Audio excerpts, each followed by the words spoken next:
Welcome, everybody. This is the League Elite by GGLeagues official, and we're gonna have with us today myself as Acosta, Surfjan, and the lovely Cosmic. How you doing, Cosmic? I am doing fantastic stuff. We have a very exciting match in Division A here today. We do have University of Cincinnati Red, who are currently sitting at 1-0, up against Legion Gaming, who are at a 0-1 deficit. So it should be a very exciting matchup here. I'm very interested to see what these two teams have going on for them. Yeah, so am I. We got a pretty balanced matchup here. We got players that are Diamond, Platinum on both teams. We got Masters as well. Make you Mhm. mine. Cincinnati's middle lane. And yeah, plenty of platinums. I think we got a balanced matchup. I'm very Yeah, excited to see how these games are going to turn out. I am as well. And I mean, just looking across the board, we have some very interesting different champs and whatnot of how we're feeling as we're going to dive eventually here into Pro Draft. I'm very excited to see if maybe we have a team pull out the Zeti here because both of our team's ADCs, Cool Rich Kid and Brinsky, both have played at least a little bit of Zeti. So I think it'll be very exciting to see her in this competitive match. We haven't seen her yet, but should be pretty exciting as we're going to start diving straight into Pro Draft here with UC Red over on the blue side and Legion Gaming on the red. It's going to be very confusing as we're trying to figure that one out back and forth. We're gonna handle it. So it's gonna be okay. All right, hovering ban of Gwen. I'm going to assume that was Gwen. Pro Draft has its own special little issues for when those come out there. LeBlanc getting hovered for a secondary ban as well. Both some high tier mains for either side, especially for their more higher level players there.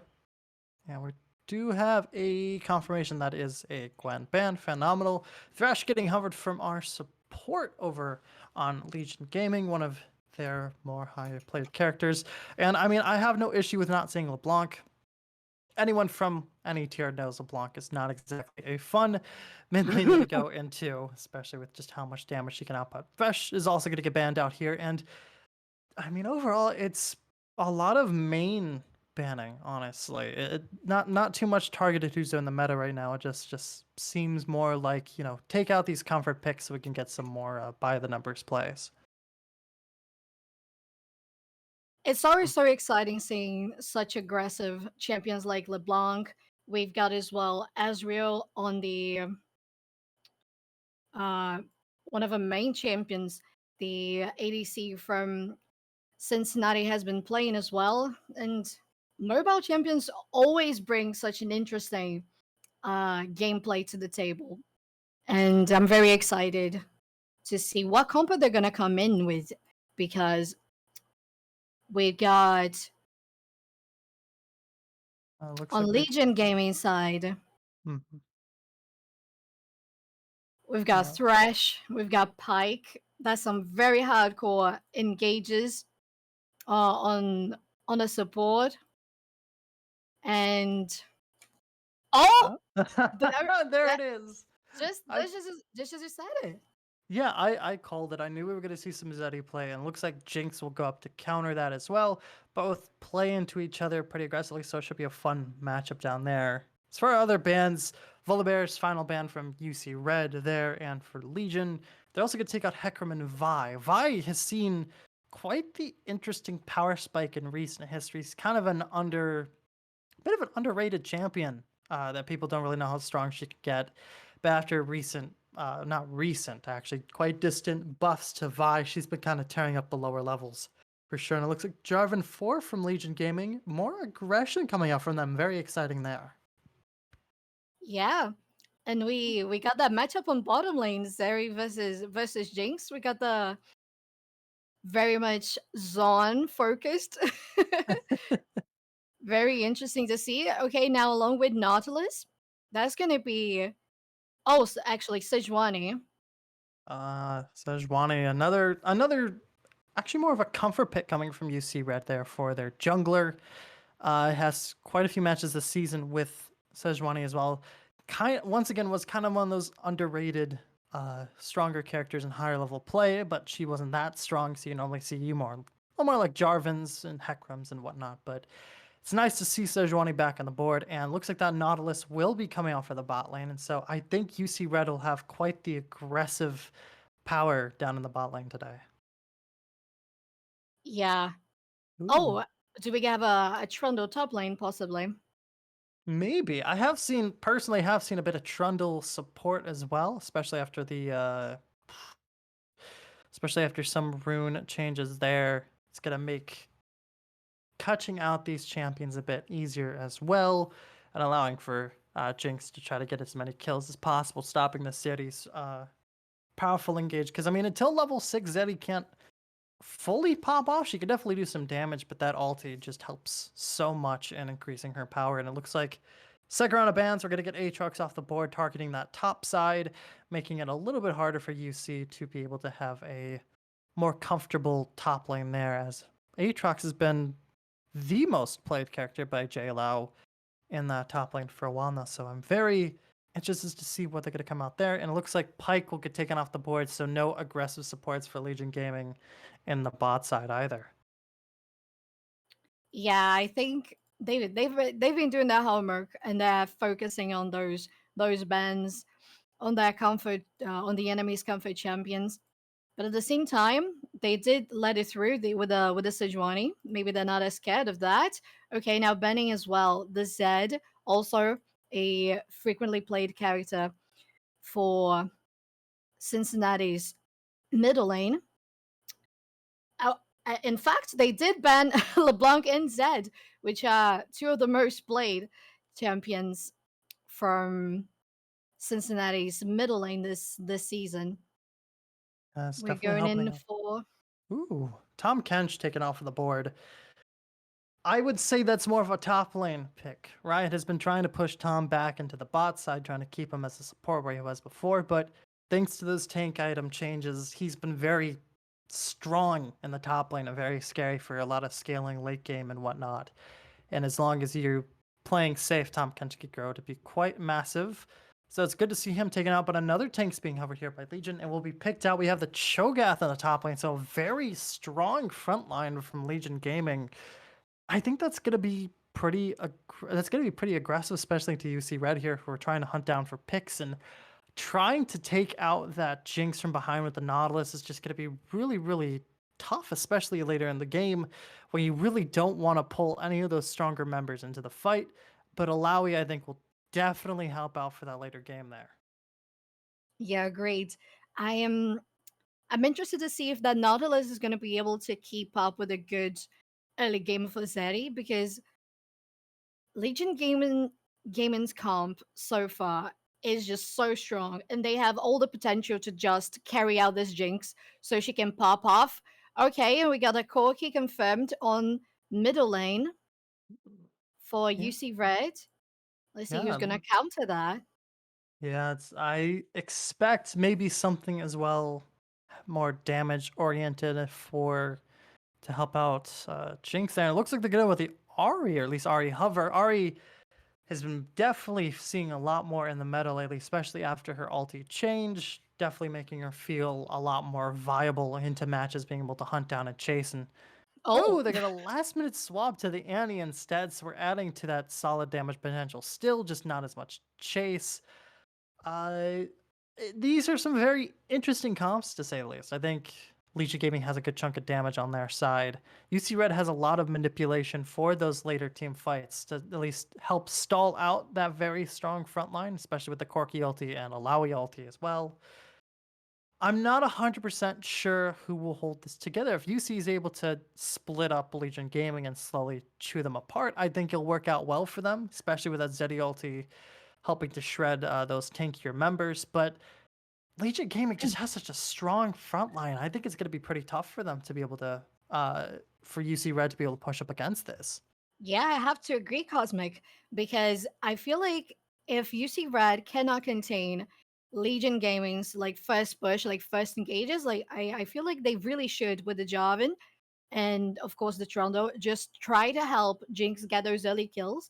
Because if UC Red cannot prevent that from happening, they're really gonna snowball because they've got not just a tanky team, but very aggressive in damage and CC.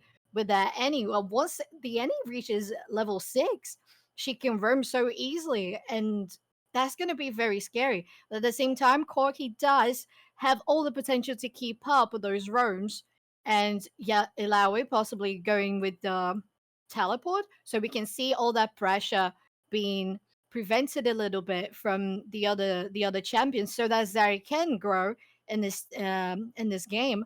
But as you said, I think it's a very difficult matchup to predict, because they're equally very strong in regards to damage, in regards to engaging, in regards to tanking. They're really, really balanced, and I wouldn't expect any different from the those teams that we have been watching. Yeah, I'm very interested to see what these two teams have up together. While Legion Gaming is currently 0-1, USC 1-0. I think we might see a swap. We might see a one of where we might see a 1-1 come out here, especially with just that strong front line from Legion. But with all these characters set in stone and whatnot, and where we're seeing them placed out, what lane are you most interested in following through here? Are we gonna see some power plays coming out from mid, or is this bot lane more of your style here? I have to say, usually, even in played, I'm more of a bot lane girl. But this looks so interesting with Zay and Nautilus, Jinx and Trundle. I think that's gonna be super interesting, and I think they having those really strong ADCs that really need the gold and all the XP to actually pop off. I am I have a feeling they're going to be focusing their ganks and their rotations towards bot lane, especially with trying to secure Drakes. But at the same time, the Annie and Corki matchup is also very interesting. Yeah, but with that, we have our spectator delay about to just pop right here. And so we're keeping our eyes on chat here. So go ahead and spam who you think is going to win this first round. Will University of Cincinnati's Reds team be able to outrun maneuver and outroute this Legion Gaming frontline heavy, or will just this intense frontline coming out from Legion Gaming be able to chew through these members? We've hit spectator delay. We'll see you guys in just a couple minutes here with the first matchup. Again, spam and chat what you're excited for, who you're rooting for, and we'll be back in just a few moments with your live match. Yeah, let us know.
Welcome back, everyone. We're about to start this first match of week 2 of GGLeagues League Elite.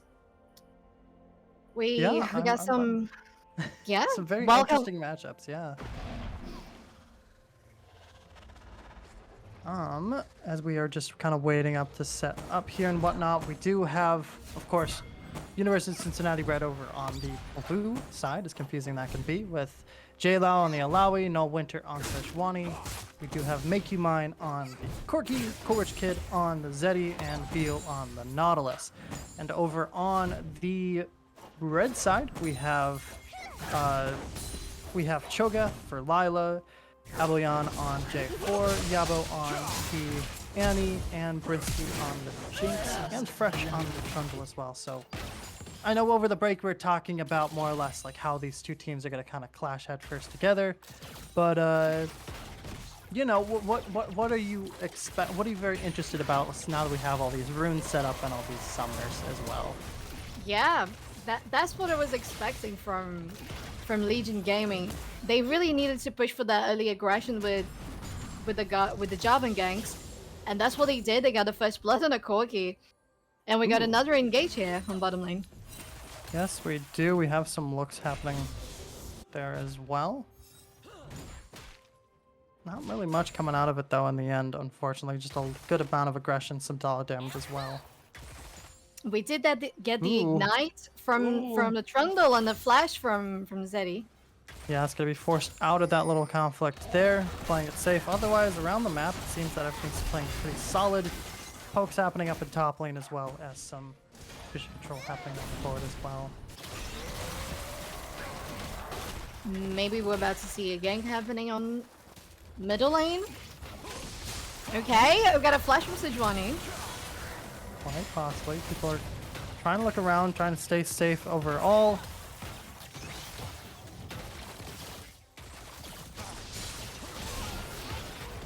Ooh. And he's gonna fall flat there. And again, a lot of damage coming out from these two. And a lot of aggression in bottom lane as well. Oh, and another gank from Jarvan and a finish. Yeah, a lot of solid damage overall, and looks like members are actually gonna fall safe down there. 2-1 standing on the board. And it does look like Alawi's able to grab something. Yabo's looking for something, not going to find it overall, and members are going to stay back. And I mean, some early kills into the jungle and the mid lane there. So gaming, I think it'll go pretty well. Alawi not looking strong there. It's going to be starting looking pretty low, taking a lot of damage. Forced a flash. Oh! Ooh, J-Lao pulling off these special moves, going 2-2 across the board there. Ooh, that was very intense on top lane. I thought that kill was gonna go to Lila, but J-Lao managed to pull that off. And we got 2 last summoner spells on top lane. Definitely working out around there. Ooh, Hextech Flash not gonna find much, but it was a good scare. We do have Trundle coming back around, keep that one safe overall. But I mean, besides some early kills, especially earlier on here, things seem to be going pretty even, especially with those trade kills later on. No one has a really massive gold advantage anywhere just yet, and I think we're just going to see a lot more of, you know, brutalizing plays a lot more back and forth. Oh, and another gank on top lane. Ooh, a lot of damage coming out there. It does look like I was a bit concerned about that comet there coming up from Cho'Gath, but I think it's going to work out. Charge in from Sejuani there is going to get the freeze over on Lila. A lot of damage coming out there, but not enough to take down the Cho'Gath. It's going to have to be forced back as you do have Corki possibly looking to dive in under tower. Just kind of hovering, going to stop Lila from back. And you can keep watching the spot lane. Towers will come up, not a ton of damage overall. Meanwhile, Cho'Gath kind of being pincered here under tower. Ooh, the charge is going to be enough, and Make You Mine's going to pick up that kill as well. But there's going to be a return kill. No one's going to pick it up in the end, though. So, you know, at least you're not giving gold over to your top laner. Yeah, absolutely. This is one he got executed, and I feel like, well, that might have been good, but at the same time, we're seeing Legion Gaming get securing here the Drake. The Mountain Drake was secured, and maybe it wasn't that good of a play to rotate and give so many resources to try and gain top lane when we had the Drake spawning. Yeah, I mean, a lot of resources were given there, and that gave them a very early Drake, but it looks like they might be trying to equalize it out here as well. Multiple members diving head first. TP's dropping across the board. Coolrich Kid's going to fall, but unfortunately, J4 is trapped in the tower. Is going to get pulled back there. Slows will start coming on as we have No Winter trying to look for something. They're going to play it back. They're going to lose out on that kill, and yeah, that goal difference is kick over to Legion Gaming there. Yeah. I think it's all gonna come down to, I mean, there seems both of them look so aggressive all across the board. Before we had that very, very long gank on top lane, we actually saw Jarvan as well, just sneaking around. And as soon as Jarvan left, Sejuani went in and started that gank that ended up with Corki also following in and getting the kill on Lila. Also Sejuani going down, so losing a little bit of experience there, even though it wasn't a kill to the enemy team, it was just an execute. At the same time, as you said, Legion Gamer has been keeping that little bit of gold advantage. Ooh, does look like a bit of farming differences change it up, especially in the top lane with JLow up there on the Alawi. J4 taking a blast plant. We might be looking at gank here, chiving head first. Tower's gonna catch off Spiel there, who's forced to pull away, is gonna get rooted in the end. Meanwhile, Zeddy's able to at least get some shots off before their support's going to fall. 3 members in the bot lane getting another kill. And this gold difference just keeps flipping back and forth. You normally look at the gold for like, okay, you know, a lot of power spiking behind somebody else. More gold, more items. But I mean, it's just kind of bouncing back and forth, and I don't think we're going to see much of an aggressive winner here in the early game. We might be looking later. We might have a very long match ahead of us, less, you know, the side of Legion Gaming or from University of Cincinnati to put something out there. Ooh, ulti getting dropped on top. He's gonna get a bit of damage off on the Cho'Gath. He's gonna get the kill, but J-Law's in a bit of trouble there, and he's around the corner. A lot of damage coming out here. Might be able to 2v1. He's not gonna find it, but here comes Null Winter to take out that Andy, trying to get back 5-5 even. Meanwhile, on the bot side, we do have some aggression happening there. Beal diving instead first. Zeddy able to pop off that ulti, taking off 1, taking off 2 now. Getting a nice old double kill, bringing that lead over to UC's Red's side there. Oh, that was super nice to watch. We got actually going on every side of the map. But Ooh. that, I think, oh, more another aggression. trade going here. Yeah. Okay, they're able to play it off and play it safe. Yeah. Cool. I mean, it's good to know they know it's not every time that you have to be 100% aggressive. But at the same, sorry. Oh, go ahead. You're up. At the same time, it's good to see the both teams acknowledge how they both need to control so much this map. Maybe a little bit of action here. Yeah, we do have Annie popping around the corner. Some solid damage on top of Beal. I don't think the support's gonna happen there. Ooh, ulti from left field to help Yabo take that one.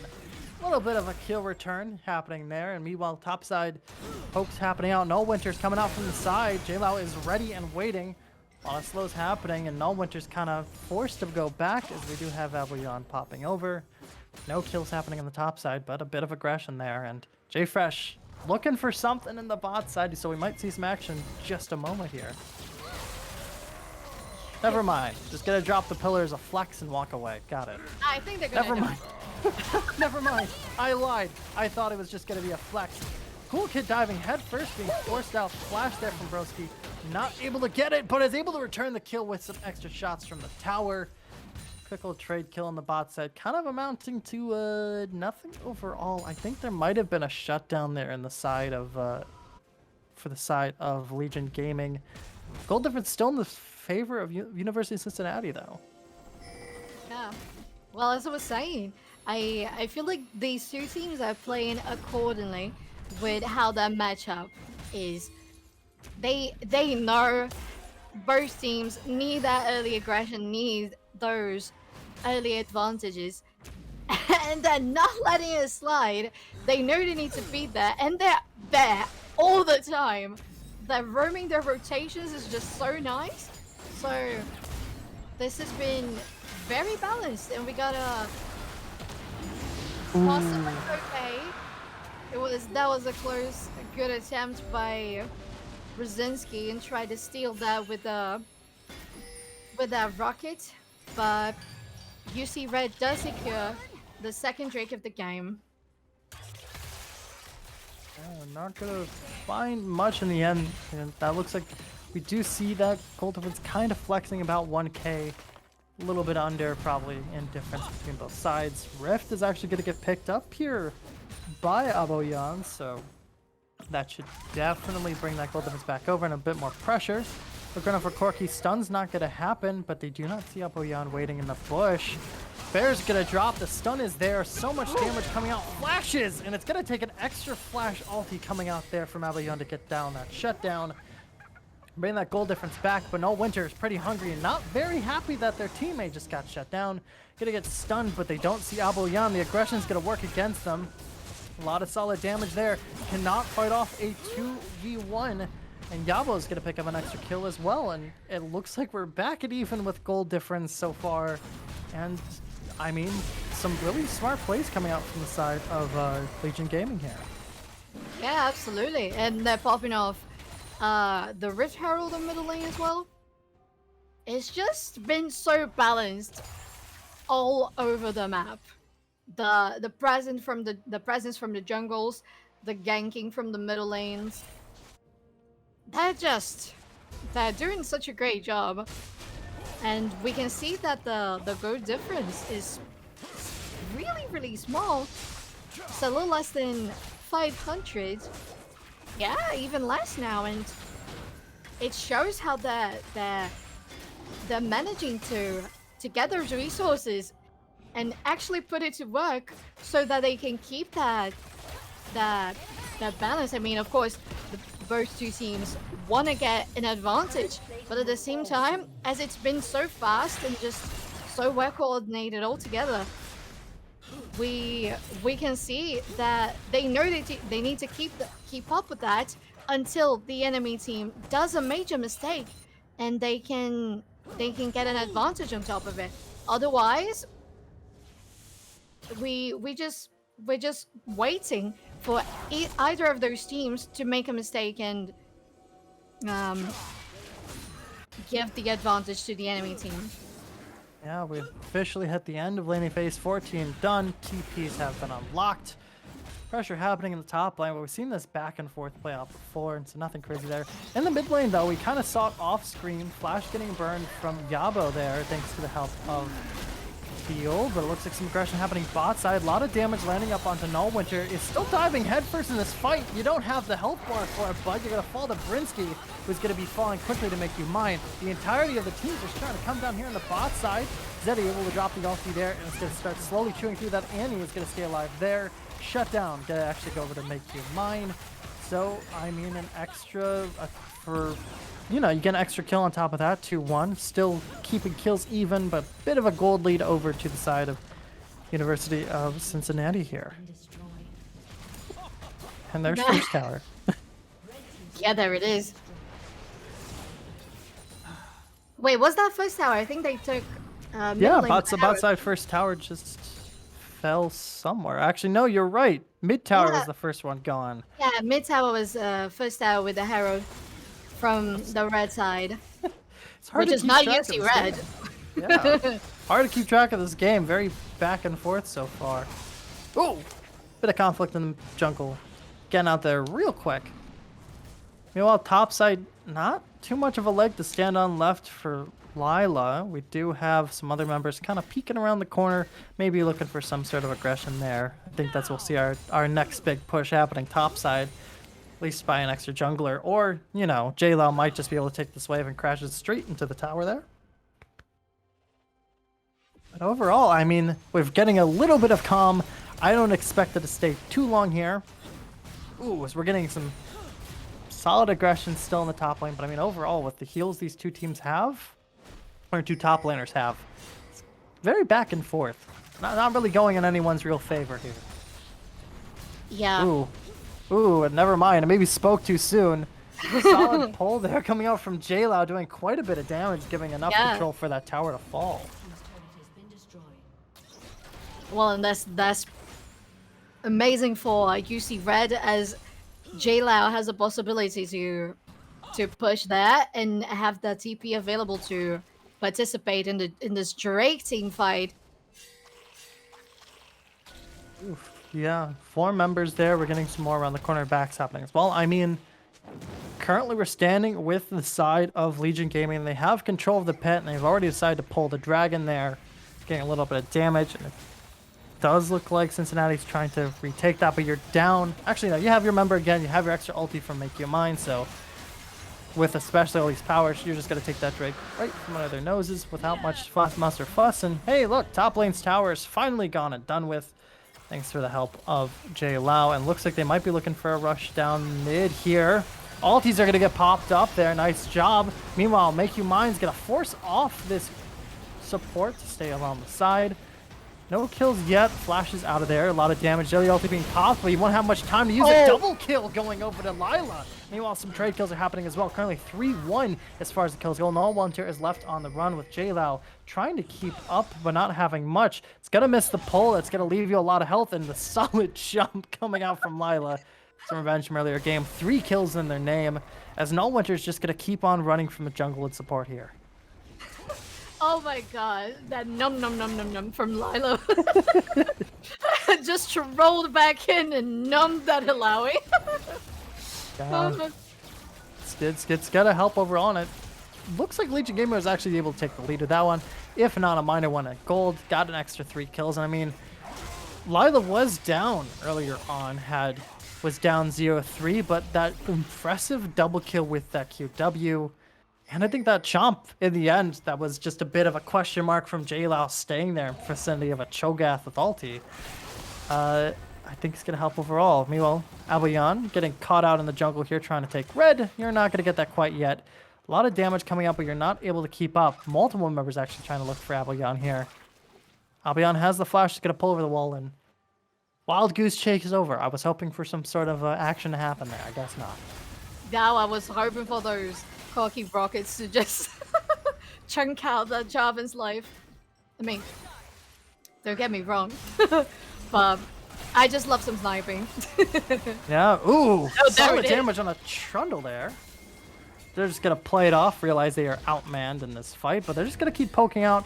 Meanwhile, Lila from the backside going straight for Make You Mine, not going to survive very long. Lila on a rampage getting that one as well. And you've given this Cho'Gath some food, and he's just going to keep growing. You don't have much to stop him. Abayan is going to take that kill as well. Low members get it back off. And I mean, just free, easy 2 kills from the over-aggression from Cincinnati.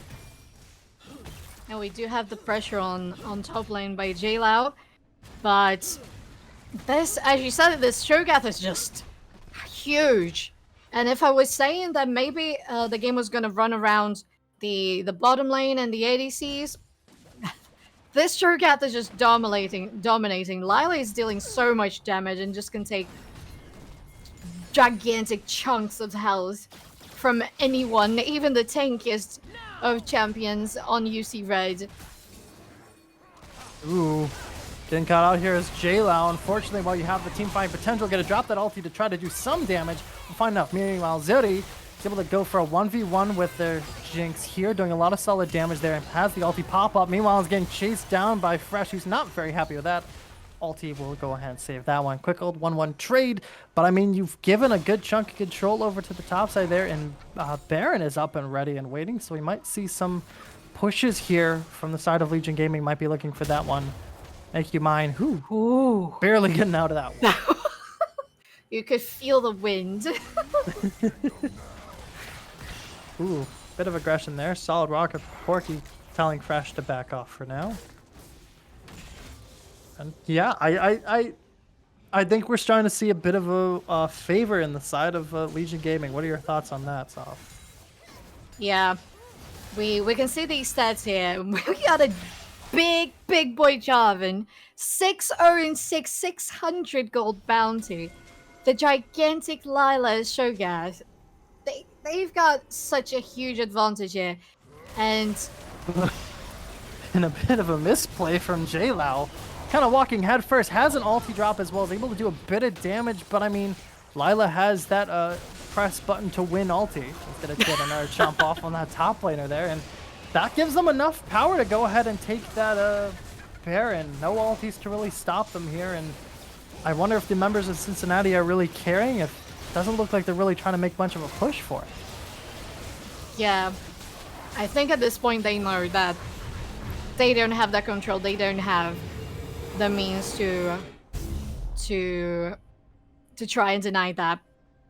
They really just had to give that Baron to Legion Gaming, and okay, all right. They decided to control a little bit more of the lanes, push in so they have that vision and map control, so they can get the third Cloud Drake. Oh, on but that it does side. not look. Yeah, it doesn't look like Legion Gaming really wants that.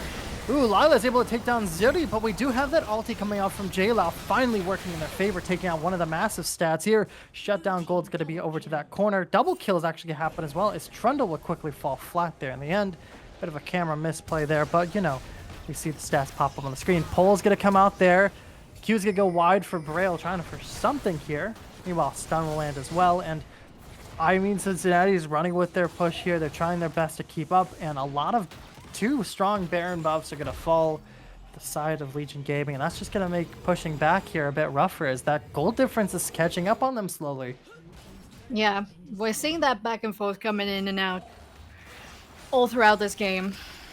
And UC Red did a good job knowing that they have such bulk and that they have all the control over the Drake area, that they could push on middle lane and try to stop a little bit, at least slow the big Baron push that Legion Gaming had on their hands. But as you said, they do have two Baron buffs down. Ooh. City going for a little bit of a poke there from Cool Rich Kid. Not going to really go much besides forcing members off. And I mean, we have Cloud Drake coming up in about 3:30. We have Baron in 4 minutes. No real objectives on the board, and so it's more or less a pushing match here. So I mean, while that goal difference still in the favor of Legion Game, especially with that Baron play, what is it going to take for Cincinnati, do you think, is to go ahead and push this back in their favor to continue that back and forth? I feel like at this point, we know we've got Baron and Drake happening in 3 minutes. They've got to really well analyze. Oh, this is gonna be hard if Legion Gamer has such control over the jungle. Make you mind going for a little bit of poke there, trying to separate members. Instead, it's just gonna force them all away. They're gonna take a Tibbers away from Annie though, but I mean that's just only gonna bring down that cooldown. Meanwhile, JLao is actually pushing their advantage. I think we could be looking a lot more towards topside here, especially with that aggression. There's not a big Baron push coming out from the members of Legion Gaming, but they are going to find Beal left alone in the Cobra. Aboyan trying for an ulti there is going to be forced to activate the stopwatch. It's going to get chewed out there by Zeddy, who's able to start picking up some damage there. Meanwhile, No Winter's going to fall flat to Lila for that solid damage poke there. And members are going to be able to force off anything, but JLo is still going up topside. And that's going to force a TP from Lila. Oh, and the TP was cancelled. Wow. And the flash from Zeddy as well. And oh my god, and a zap straight into her face. That's what I was gonna say about UC Red. They needed to keep that pressure on top lane to do those mind games with Legion Gaming, so they could get confused whether they should return and defend with the Baron buff or try to control the Drake area as they were trying to do. And unfortunately, that didn't work very well for Legion Gaming. And JLo just stood their ground and took down tier 3 top lane and the inhibitor.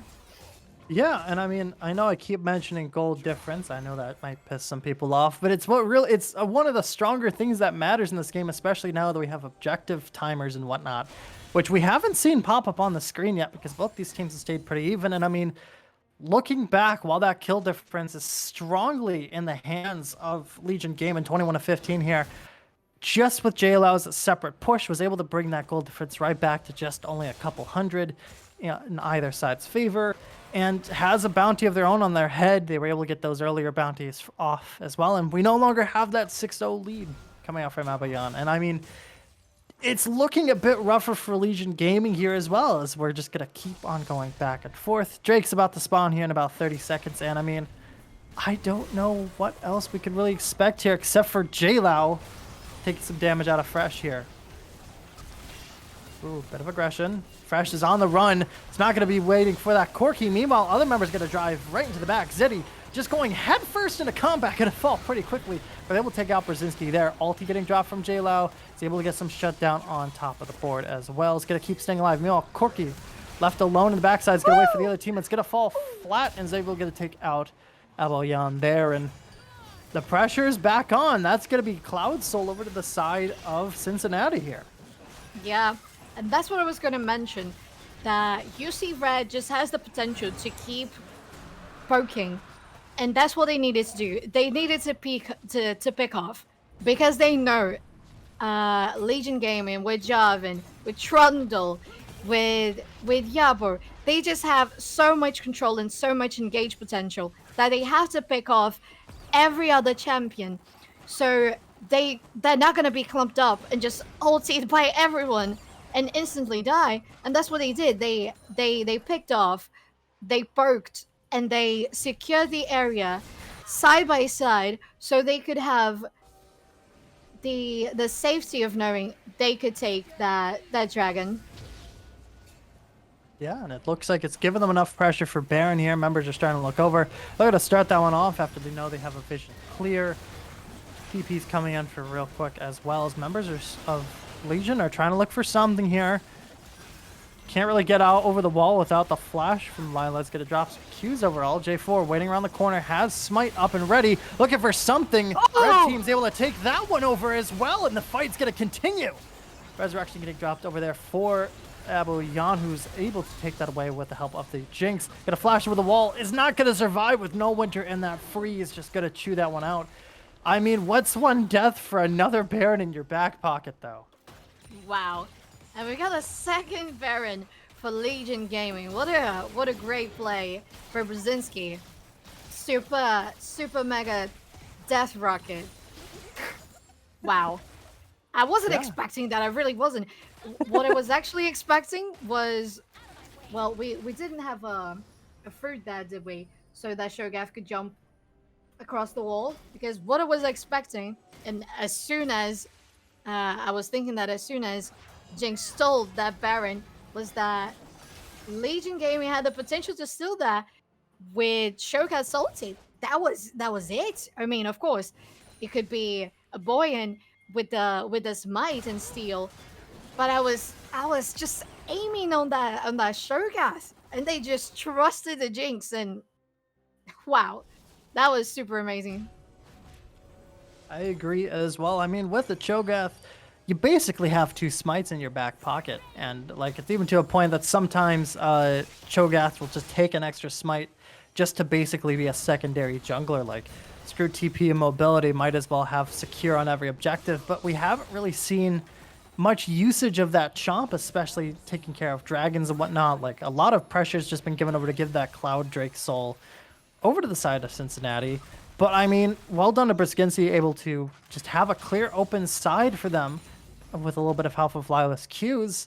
Was just able to steal that one outright. And I mean, they're using it to their advantage now. They're starting to bring back their goal differences to Baron power plays over the board. And I mean, they're getting a little bit more pressure to the side of Cincinnati here, trying to look for a reroute. Members might be pincered off here. Stun is actually going to come out. A lot of damage as well. Does look like JLow will fall, but it's able to take down a kill just before they do, and they're still alive. Meanwhile, Abelyan trying to dive in the back line, not going to find much. Cool Rich Kid's able to take that one out in the corner. Brzezinski trying for something on the side, is not ready for Null, Winter, and for Braille to pop around that side. Yabo is on the run, not going to make it too far. Double kill going over there, and it's almost a full ace, and it looks like they really want it.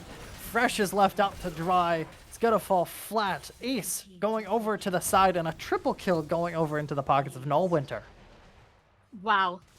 How they could turn that around, that was clean. We might be looking at a GG. We might be. Yeah, I mean, they have no one standing in their way. Those timers are too long, and I think first round here is actually just going to go right over to University of Cincinnati. Unless their health bars can stay long enough. Oh, Never mind. Okay, health bar is not strong enough. Members are able to pop around, shut down, going to the back pockets. And meanwhile, Lila, bit of danger, a lot of damage coming out there. You don't have your chomp. Cool Rich Kid's able to pick up not one, but 2 kills there as well. And meanwhile, you have Jinx trying to come around the corner there, not able to shut down fast enough. Jinx will be able to take that kill as well, forcing off an assault here, 4-2. And we're back to the back and forth, but there's a lot of danger now on the side of Legion Gaming. That was a great job by Legion Gaming to protect that, because it was dangerously close to a GG. And they knew they had to. I mean, UC Red did play that correctly. They needed to push. They needed to try that aggression and risk getting those 2 Nexus turrets. But at the same time, Legion Gaming just had everything on their hands to defend their base. Yeah, I mean, they have that control now. Objective bounties are actually up now. I think those are in favor of, let me look on the board here. Yeah, those are in the favor of Legion Gaming. So, you know, apply some pressure to some of these towers and some of these objectives that are coming up. We do have Elder in 30 seconds. You can start swinging that back in your pocket, but you do have to worry about an open base now. Both top and bottom inhibs are wide exposed. Bottom one completely destroyed for the next couple minutes here. Ooh, and meanwhile, you don't really want to get that pull. A little bit of damage trade back and forth, but that's going to force Aboyan to be playing on the defensive. They may not have the pressure here for that Elder that's coming up in just a few seconds. Yeah, they gotta be really careful, because that Elder Drake is definitely gonna decide who's gonna be the winner. I mean, if it does go to the UC Red side, they have everything to end this game. But if it does go to Legion Gaming, they're gonna keep up. They're gonna keep up, and I mean, even be able to do a greater push now, as they already have bottom lane pushed to their advantage, even though the inhibitor's down. Yeah, and it does not look like any members of Cincinnati are really trying to press that aggressive. They want full man here, especially for this really powerful Elder Drake. Yeah, if Legion Gamers will pick this up, they get not only the Elder buff to be able to win this matchup, but you also get that extra gold from the injective bounties. A lot of pokes coming out around the corner. Legion Gaming not looking too hot. A lot of missing health. No team really feeling willing to start it, because they know the second this is started, it's going to be coming out rough. Elder Drake now focusing over on the side of Cincinnati, and the pressure's coming in. Lila's diving headfirst into this, taking a lot of damage there from Jay Lauer. It's going to fall flat overall. Meanwhile, more members falling. Double kill going over to Jay Law. We might see some more damage there, since Null Winter's able to take down the Jinx. Resurrection spell is not going to work for you well this time here. 3 members down. A 4th one goes as well. TP's across the board. You don't need that Elder Drake. What you need is to win the dang game. Yabo, last one alive here. Rest of Cincinnati are going to back off, and I'm sorry, my poor sweet tiny Andy. I don't think you alone can stop an Armada from absolutely barraging your base here. They're going to look for some extra KDA padding. Shutdown Gold's able to go over there, but it's not going to be enough. Inhibit's going to fall. You're going to get the extra kill. First round's going to Cincinnati. Yeah, that was super impressive. UC Red, congratulations on that first game. First win of this series. Yeah, Wow. I mean, yeah. That was incredible. That was incredible. That was so nice to watch. Such a well-performed game. UC Red. As I was saying, they were doing those mind games where they're trying to show you, oh, we're here in Drake. we're trying to be here, but at the same time, please don't mind. We actually have a top lane taking down your base, okay? And uh that's been happening since the mid stages of the game with that Alawi. JLao pushing top lane, exposing that inhibitor. We had that inhibitor taken down by 25 minutes, I think so. And with that push, they knew that Legion Gaming knew that they had to fight for the Elder Drake, but UC Red knew that base was exposed and that they could, as soon as they started a fight, there was no way Legion Gaming could come back fast enough to defend that against the push. And they had the Corki, the Alawi, we had the TPs, and it was just done. They Yeah, knew but they had to follow that strategy, and they did, and just worked out perfectly. yeah, but with that, we are going to take a short break here so we can set up our match 2. It was a very exciting one. I do see a lot of top diffs put in chat, and I don't blame you. We had a lot of JLao action there and Lila action happening as well. But we'll just be back in just a few short minutes here with match 2. Can Cincinnati Red be able to take this one in a quick old 2-0? Or Legion Gaming show more of that back and forth potential and just push through to take us to match 3? We'll see you guys in just a couple minutes here.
Welcome back, everyone, for a second game of UC Red versus Legion Gaming.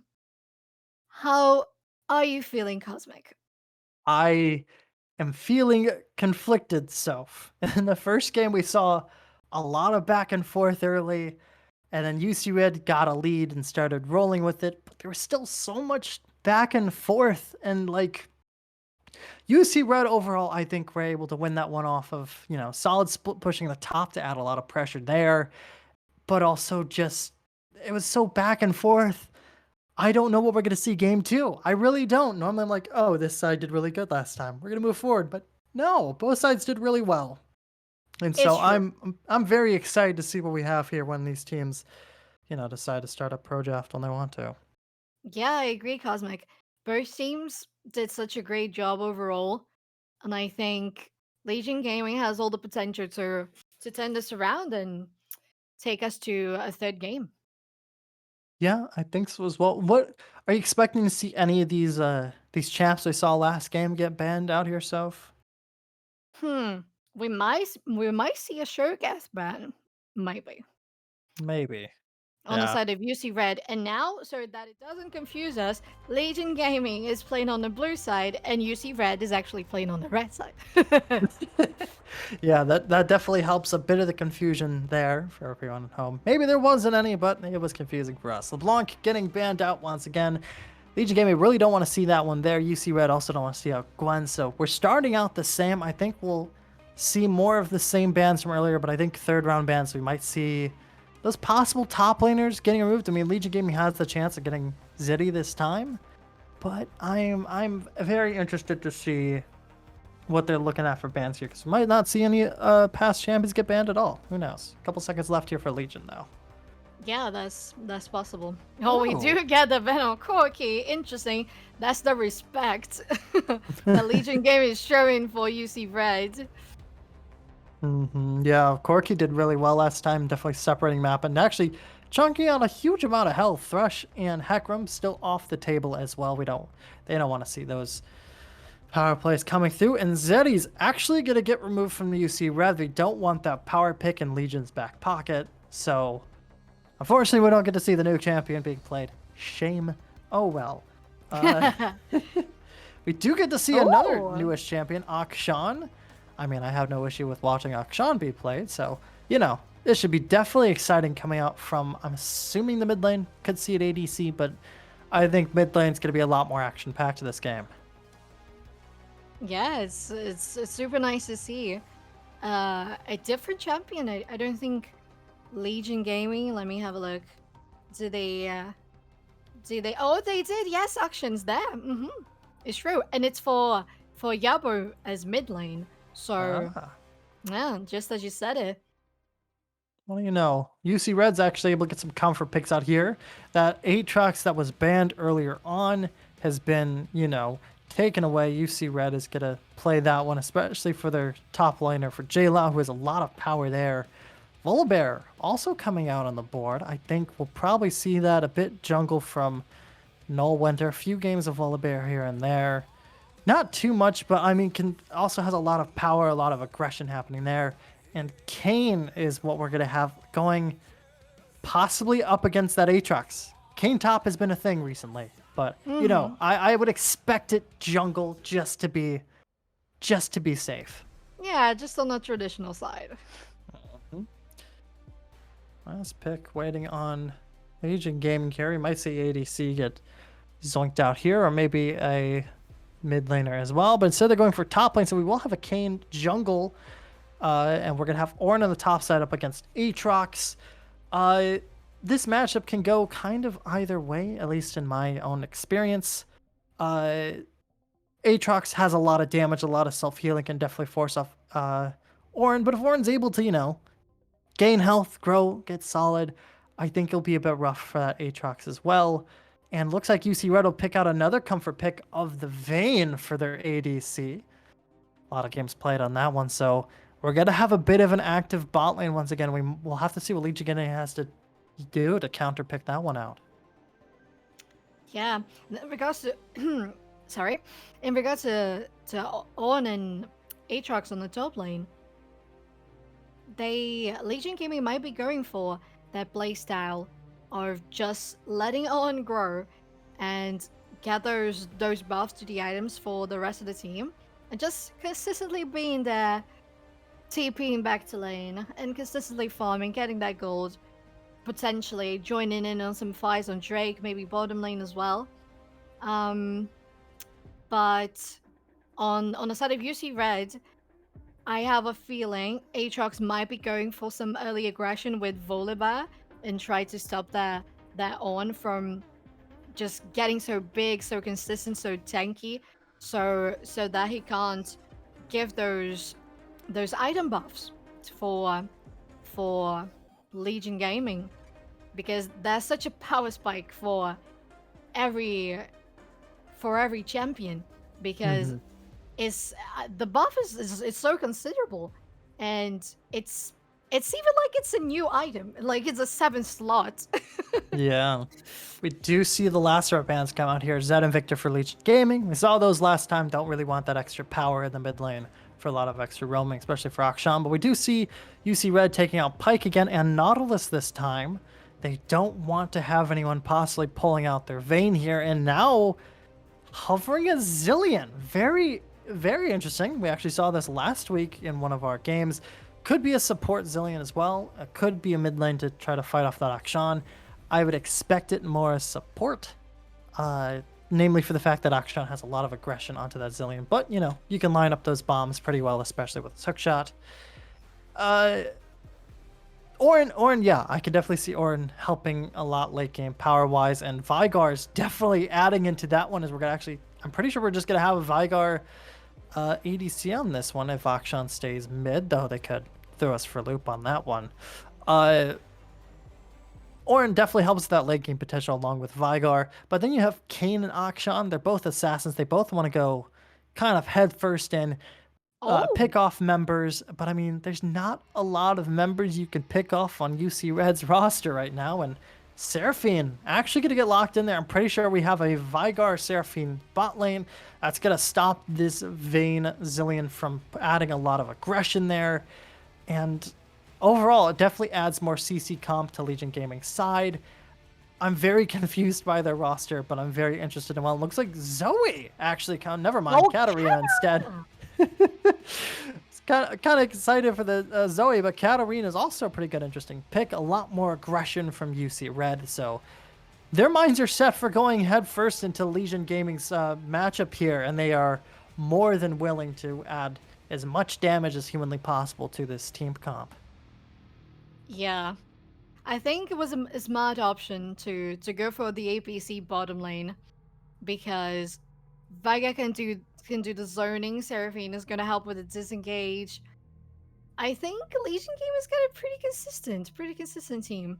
At the same time, if you see Red, as you said, can deal all that explosive uh, damage to Legion Gaming, it's gonna get rough. It's gonna get rough, especially with level 6 Zillion, when they start having their ultimate and reviving. The probably Vayne and Katarina are gonna be those targets. Um, it's gonna get hard for Legion Gaming, because those super high damage output, Vayne and Katarina, they're gonna revive. If they don't go for Zillion straight away, and they neutralize that, they're gonna have Vayne and Katarina again on the fight, and that's just insane amount of damage. They're not even as tanky as Ornn can deal with, or as disengaging and zoning as Viger and Seraphine can be. Yeah, that huge damage counter there. We have, you know, Aatrox's healing that could definitely try to deal with Kayn and Akshan. Maybe not with Vygar and Seraphine also in the mix, but Aatrox can definitely hold his own up there in the top lane. But that Vayne and Katarina, along with that Zillion ulti as well, there's a huge damage output coming from those two members. They are very quick, they're very fast. Akshan's definitely going to have to be playing pretty rapidly to be able to go through this Katarina, so I think we'll see a lot of back and forth action happening happening there in the mid lane. I'm very excited to see that one. I don't know if Akshan will actually be able to, roam out of lane, go down the bot lane, pick up some extra kills, especially with having to deal with a Katarina down his throat. Meanwhile, on the top side, we have, Orin definitely be able to hold out until late game, get tanky, get buff. But Aatrox as well, not really much of a slouch if you let him farm up. He's going to be going for probably a lot of aggression, a lot of trying to just absolutely murder Orin. Orin just has to, chill, wait, collect more health as your time goes on, and definitely trying to work that one out there. Just a lot of back and forth. It's we saw it last game. We saw the very strong back and forth between these two teams. We saw them really trying to, get at each other's throats and finding their ways in. Legion Gaming definitely has ways in with their comp, and same with UC Red. I don't know. Who do you think has the better comp between these two teams? Like, taking in mind what we saw last game, that these teams are definitely both proficient. Who do you think has the possibility of winning round 2 here? This is again a very interesting matchup, and it's rough to say. It's tough to think because it really does depend again on the early game aggression. If UC Red can put that into the game, because I don't know, I can see so many good plays being played by Legion Gaming with that comp. Just ongoing in with a very incredible Seraphine ulti straight into a Vega box, and Kayn just coming into a slot of Vayne or Katarina, and Action just trying to stay a little far away from the fight, just barely on the edge so he can put in that damage, but at the same time stay safe.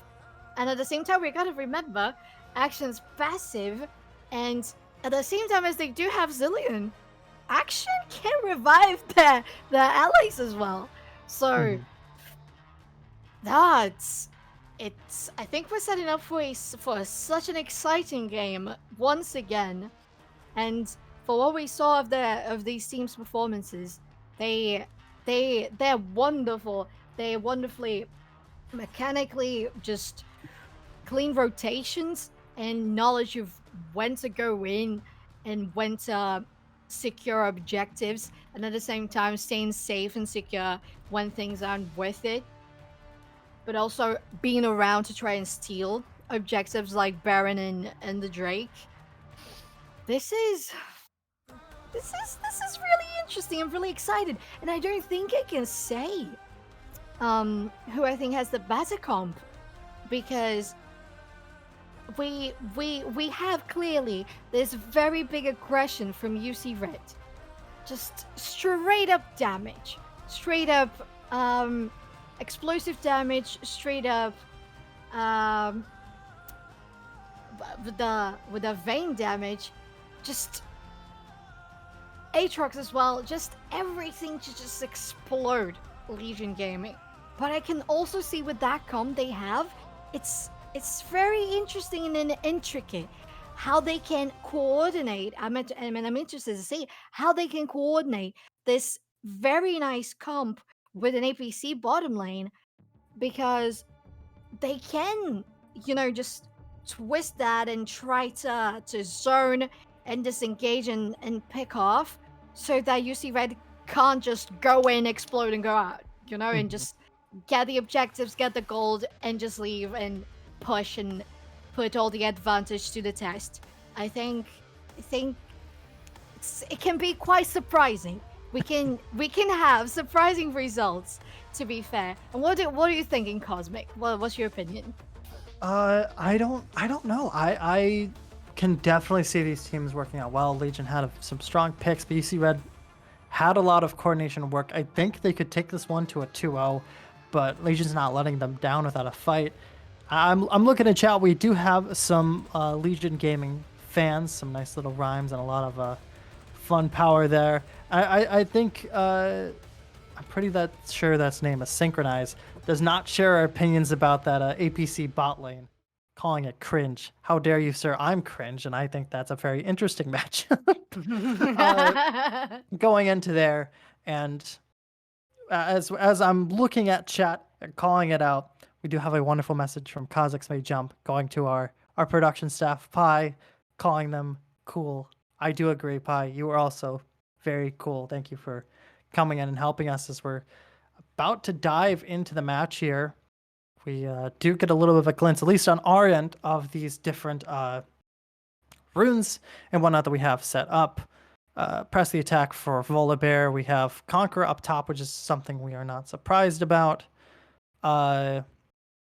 We also do have, let's see, we do have Brzezinski going on that Vigar. We do have that, it's not Everfrost. What is it called again? I forget all the time. I just know it's annoying and I hate it. Glacial. Yeah, Glacial Augment. Thank you. So a lot of slow potential, definitely trying to catch off these members overall. But as we are about to dive head first into here, I mean, I'm excited. Lila's going tanky. Thank God. Don't just go full combat and full damage, as powerful as it is. I'm still interested. And as we are diving the match here, we saw a little bit of aggression happening from both sides overall. But overall, everyone's playing pretty safe as is. Nobody's really trying to go for any crazy moments here. Yeah, and I think that's the smartest move. They know they need to respect each other, and that's what they're doing. Yeah, they're taking their time playing it safe. I think we'll see a bit of aggression. Looks like we are. Yabo's trying to use their range to their advantage there on that ADC in the mid lane. Trying to, force out, make you mine out of that way until, that cat gets a dash and some daggers as well. It's going to be a bit rough there, but, everyone's playing a bit safe, and I knew there was going to be a lot of anger in this mid lane earlier, so I guess we'll have to wait to see how that one plays out there. Yeah, definitely. We always gotta push and do that pressure early game on Katarina before she gets her Shumpo, because she can get pretty annoying.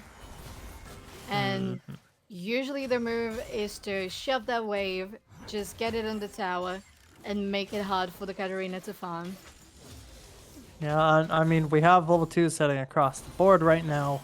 I mean, of course, except for Jungle, who's always going to be up some levels ahead. Ooh, Cage is actually going to land there. A lot of solid damage. It looks like... Ooh, Cleanse is going to get burned early here. Might be a mistake, along with a Flash also getting burned out there by Cool Rich Kid. Those are some pretty, powerful additions there that you had from earlier. Just removed off the board, and we're only 250 into this match, so that's not very good. That's not going to help you out very much, and it looks like Bertle's stuck in the same position, taking a lot of damage. You might see an early kill here. Brzezinski trying for something, doesn't have any extra abilities way on top of the board. It's able to get the first blood, but now Cool Rich Kid's trying for something, wasn't able to find much. Will also fall early. Double kill for Legion Gaming. Very exciting. Yeah, that's what I said, that we could be very surprised with the potential of Vega and Seraphine bottom lane, because they're placing the chain of CC so nicely. So as soon as they saw the first engage resulted in a flash and the cleanse from the vein, they knew they could go in again. And that was a clean double kill. Yeah, unfortunately, that's going to be quite the deficit for the bot lane, giving a lot of extra power there. Meanwhile, top side, bit of a duel happening between Lila and JLao here. JLao taking a lot of damage, doesn't quite have the healing they want to, but they do have a Volibear waiting around the corner. Trying to drop that Q is going to get confused. Thunder's going to miss. Flash is going to get burned. They're going to miss something there, but it's going to be enough there. JLao is able to pick up a kill in return, forcing an extra flash out of Volibear here. Forced to back off. I mean, pretty good play. Ooh. Yabo trying to look for something. Gonna do a lot of damage there. Unfortunately for JLao, it's gonna stay around the corner, but it's just enough to get a kill there. But an extra trade kill coming out there on to Noel Winter is gonna make that one a bit rough. 3-2 on the board, and goal difference in the pocket of Legion Gaming. We've been here before. Could always change in just the blink of an eye. That was very nice. So earlier when we had that gank on top lane with a volleyball on top of On, it was a pretty nice job of switching the focus from the tower, and they could both survive that, but at the same time Kane and Action positioned well to come back and get back that kill. Though for Action did fall as well, and the Aatrox didn't die, so that is a bit of a shame. It was very close, and that was definitely what they were aiming for the Action to get both kills, but unfortunately he did not make it. Ooh, double cage locking down the members here. They're able to get a stun off though on Seraphine, forced a flash. A lot of damage coming out there, forcing members to back off and play it safe. Unfortunately though, Legion Gaming has a lot of pressure here, especially when you don't have any lockdown on top of that Vigar. It's going to lead them to back off. Yeah, Volibear on the corner, not going to be looking for much though. But I mean, it was a good push. It looks like they might try for something though, taking Blast Plant. Waiting around, going head first. They're going to catch off Seraphine by surprise, but Fresh is able to take off a kill there in the end. Double kill trying to take off the Vi there, and All Winter is going to fall flat. Able to get 1 kill in return, but it's going to fall as well. That's an extra 3 kills you did not need to give over to the pockets of Legion Gaming, but they're going to take that in stride. That was so nice to see. Seraphine getting that Q off while she was already dead.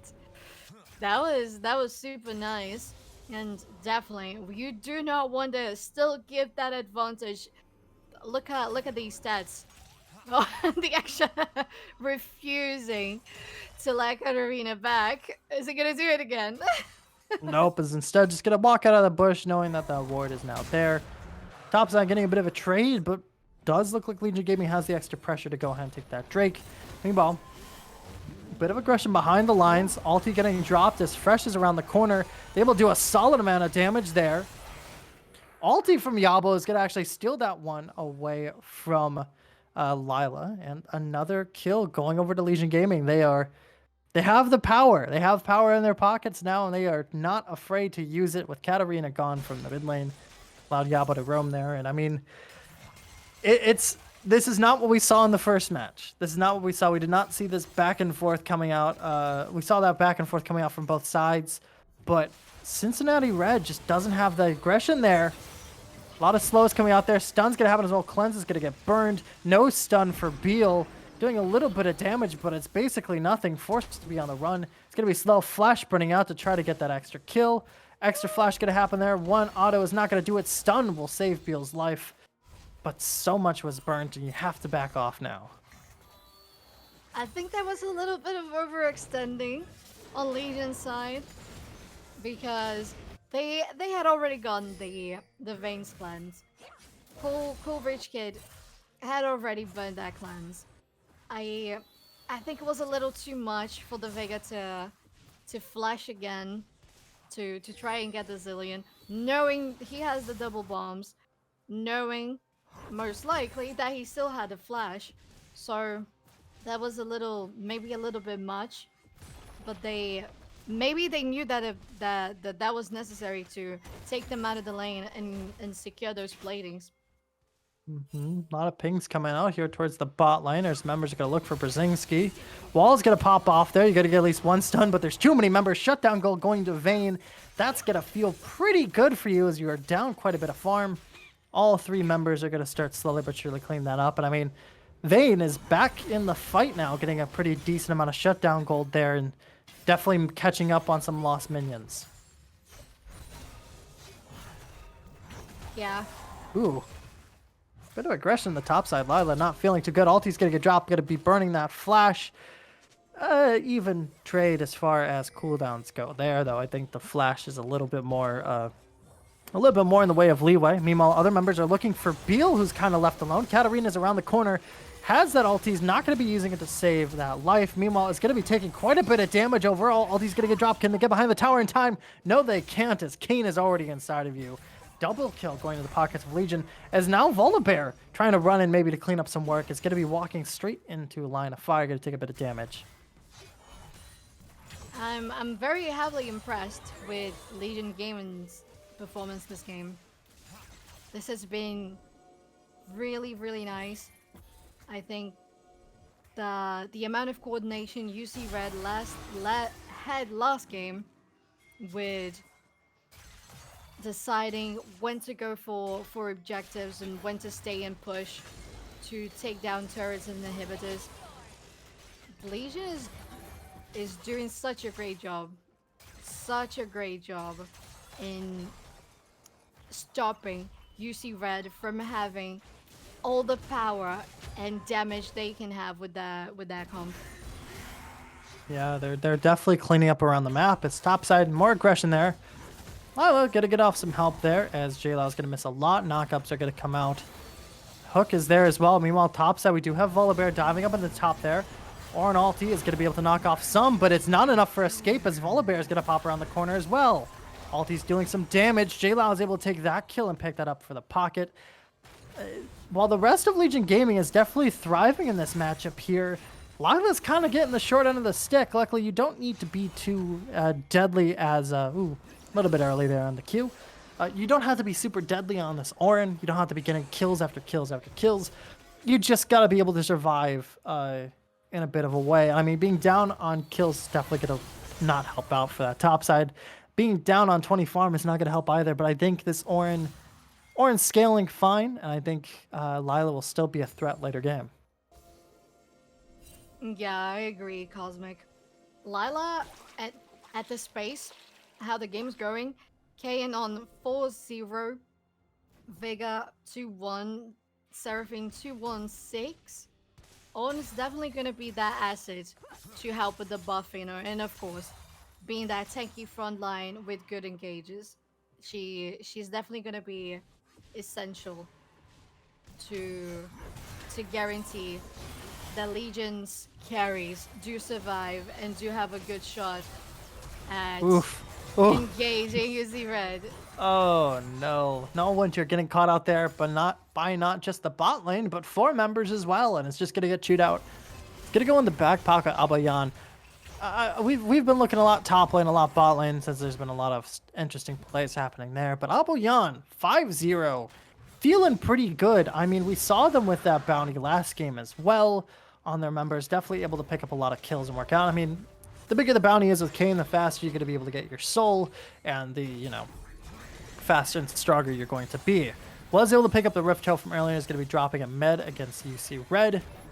Shelly Charge is going to take a good chunk of tower damage, but they might be able to get mid tower off of this one. So they're going to back off.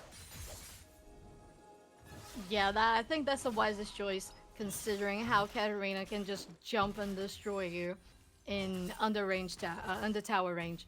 So it's better safe than sorry. And another Katarina stopped. Yabo is not happy. You're not going to base. I'm not gonna let you. I control you now. And no Winter coming around the corner there. Yabo's kind of being forced against it, and that's exactly what Make You Mine wants. That one dropping the ulti as well. Volibear claps into the fight here, taking down Yabo.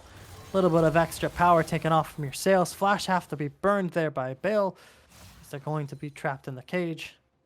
This bot lane for UC Red has been having a bit of a rough time, but I mean, due to that earlier on shutdown onto the Vigar, it's going to help out there. Lila trying to get the drop onto JLao. Not going to find that one either. And UC Red's trying to make things happen, and they're definitely getting their power where they can. But, I mean, it's just this early power potential coming out from the side of Legion Gaming is just rough. And a lot of collapses as well. They're able to get some solid picks.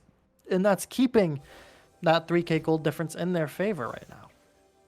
Yeah, we can see the CS difference between Vega and Vayne with 96 against 67. So that Vayne is starving, poor thing.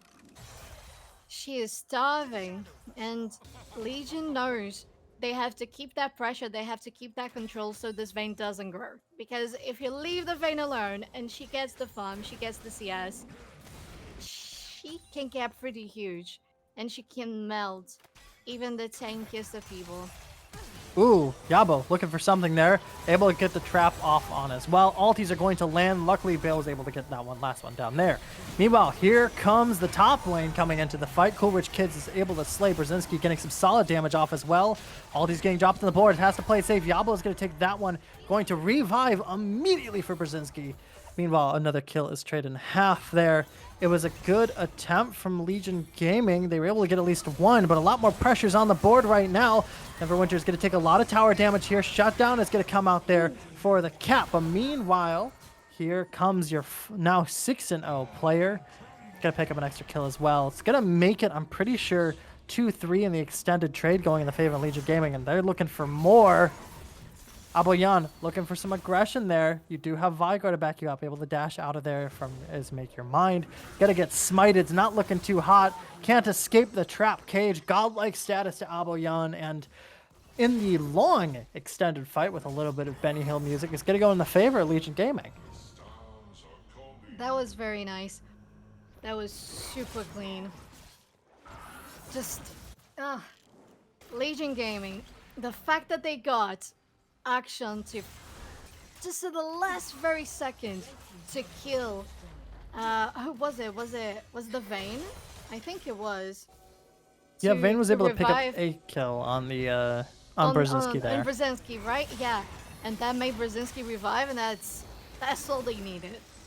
That's all they needed for Brzezinski, one of their main carries to not get that is a disadvantage of being dead and not being able to get XP and gold. Yeah, pressure from both sides of the map there coming out from Legion Gaming. We have Unboyan trying to add some pressure there, able to get the kill on Seraphine, and it looks like a kill off on Coolridge Kids as well. Meanwhile, topside, 3 members collapsing in onto JLoud to force pressure onto this tower. And it works. They get the cross map cleans. We have those objective timers up super quick now at only 16 minutes for the side of Cincinnati Red. And goal difference is extending. It's feeling really rough, and it's looking less and less likely for Cincinnati Red to be able to turn this one around, especially with just how intensely powerful Unboyan is feeling right now. Yeah, 701, 700 gold bounty. 148. Wait, is it? Yes, the biggest CS in the game. That Kayn is, as the game said, it's godlike. Yeah, it's feeling pretty rough. Dragon is up. We do have Unboyan starting that one up there. And I mean, there's a little bit of turnaround here. We do have JLoud trying to look around the corner. They're not able to get it. Instead, forcing ulti there from Volibear. Oh, the Seraphine Charm getting all 3, and that's going to be 3 kills in your back pocket as well. Beal is able to get the ulti off there, but it's only Dynamia Neville. 2 more kills over to Kane's back pocket. Fresh is also picking up one there as well. Volibear left on the run, trying to use their Q. Is going to get caught off by the E instead. They're not going to find much, though. Instead, they're going to start rotating back into the mid lane. And it looks like they might be trying to look for grabbing Rift, and we're going to have a pause now. Wow, that Seraphine Fresh. Wow, what an ulti. 3 people so far away. It's so satisfying when we can get that just incredibly long Seraphine ulti. And that was decisive to get the fight on Legion side.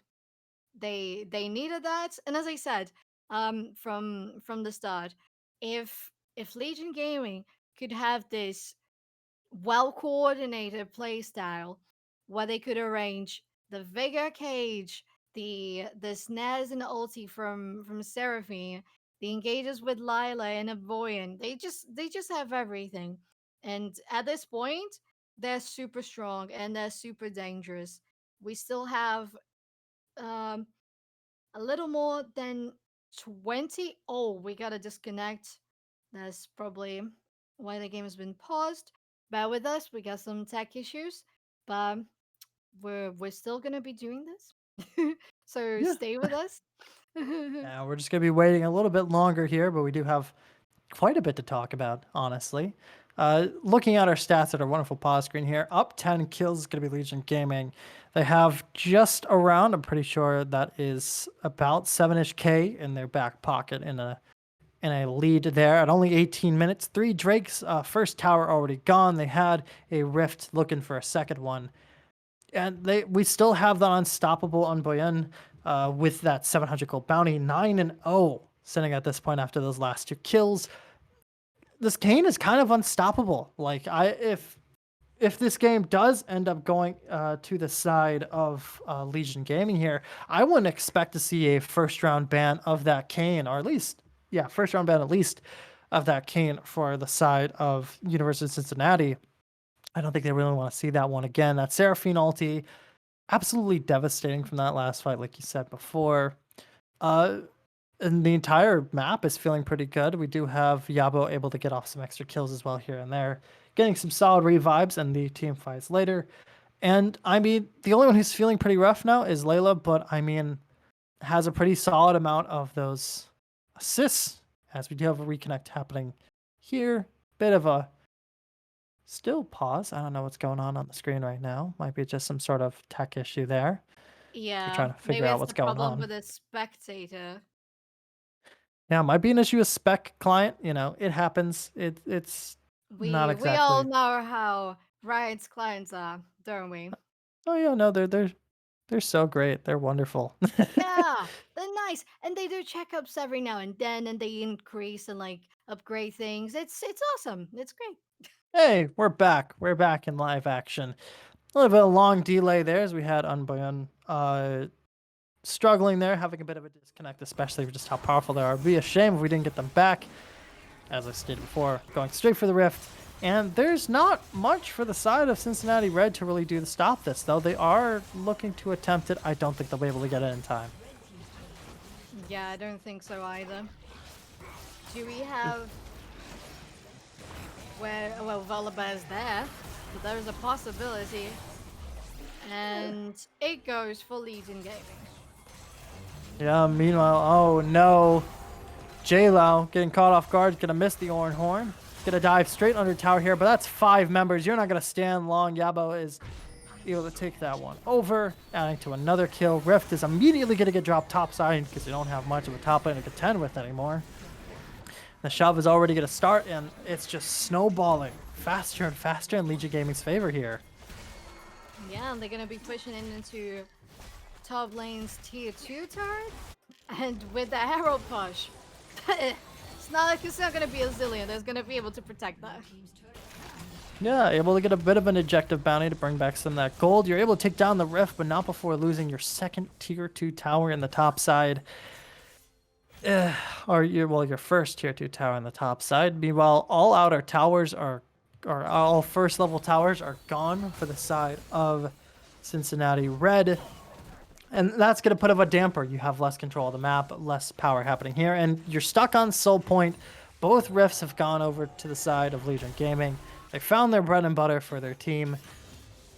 Who knows? I mean, last game was so back and forth, and it just kind of slowly but surely worked in Cincinnati's favor. Maybe we just saw some flukes coming out from Legion Gaming because they've just been so dominant this game so far. Yeah.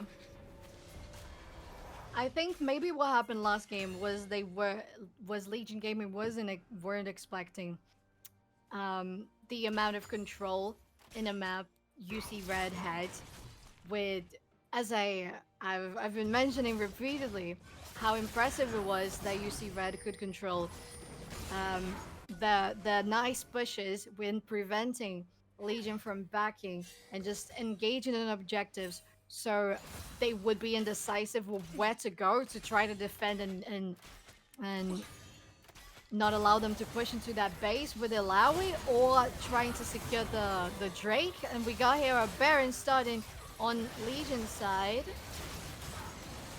Yeah, not much conflict coming to those, and look how fast they're shredding that. There's not much you can do. Zillion Beal's going to be able to get a triple man stun. Here comes Volibear with that ulti. He's going to get charmed to the end, but has that ulti waiting on them.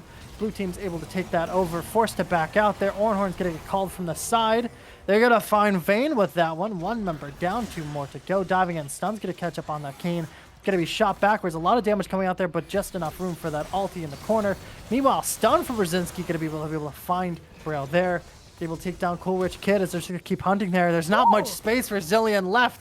Meanwhile, GGLeagues making a bit of a misplay here, trying to dive in the back. Like, I could take down these separate members.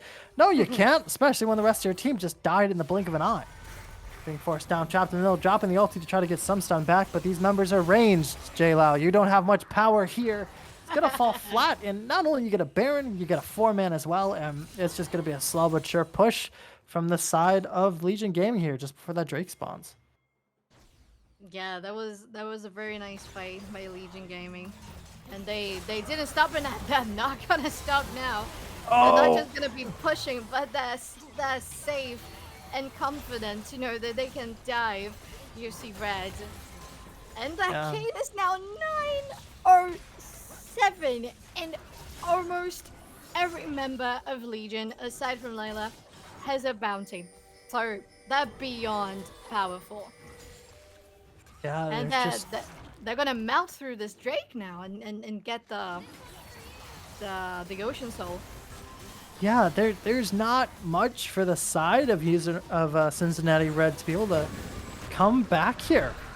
It's just been a dominant performance from Legion Gaming. I mean, you could definitely look for picks. You have some power in your own right, but with all those members sticking together, it's hard to find one of the members. And so, you know, killing that Kane seems like it was a possibility from earlier until we had Brzezinski pop around the corner. Coolrich Kid might be down quite a bit, but is still powerful enough. And with the help of Beal, you could have the attempt of taking back some of those extra picks, getting some extra gold in your back pocket. You still have the objective bounties in your back pocket. You could still try to push down other towers there. Bot tower and mid tower are still open and waiting for you. Top one's actually dropping pretty low itself. Meanwhile, Unboyan is trying to look for some possible blood here and just gonna take it out on the minions. But I don't know what Cincinnati Red could really do here besides try to go for picks and hope it works out and hope you get that gold in time. But we're at 23 minutes and it's not looking too good. GGLeagues getting caught out, left alone by the entirety of Legion Gaming here, just going to force down the spot tower. You have other members around the corner trying for something there. Stuns happening left and right.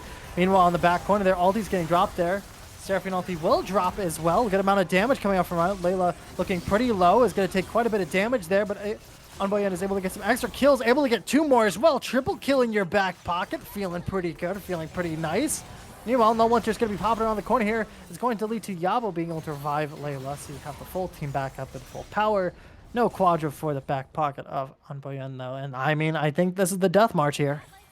Yeah, I'll have to agree. I don't think there's any option for you to Red at this point. This kid is godlike, absolutely unstoppable.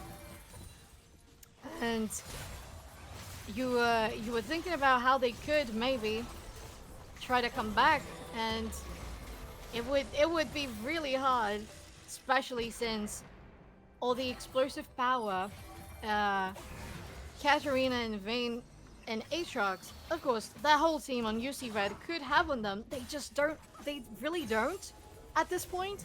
They do have damage. They can keep it up, but they cannot explode Legion Gaming as fast as they would want to.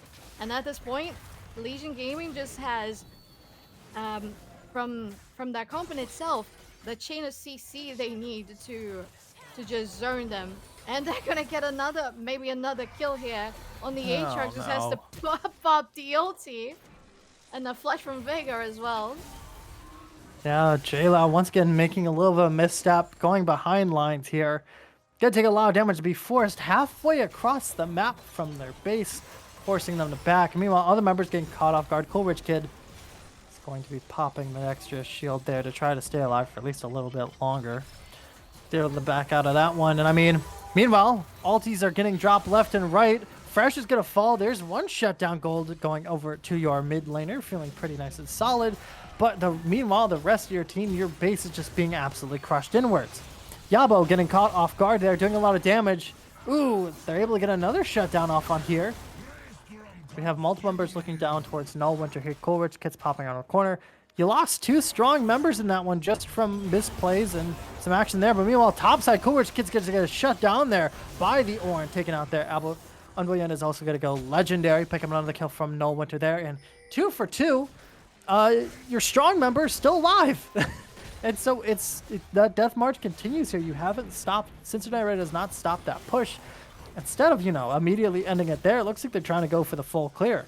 All 3 inhibs will be down. All towers will be away from Cincinnati Red. They're just going to back out and go for Baron instead of just ending this here. And now, I think they're going to torture their opponents a little bit here.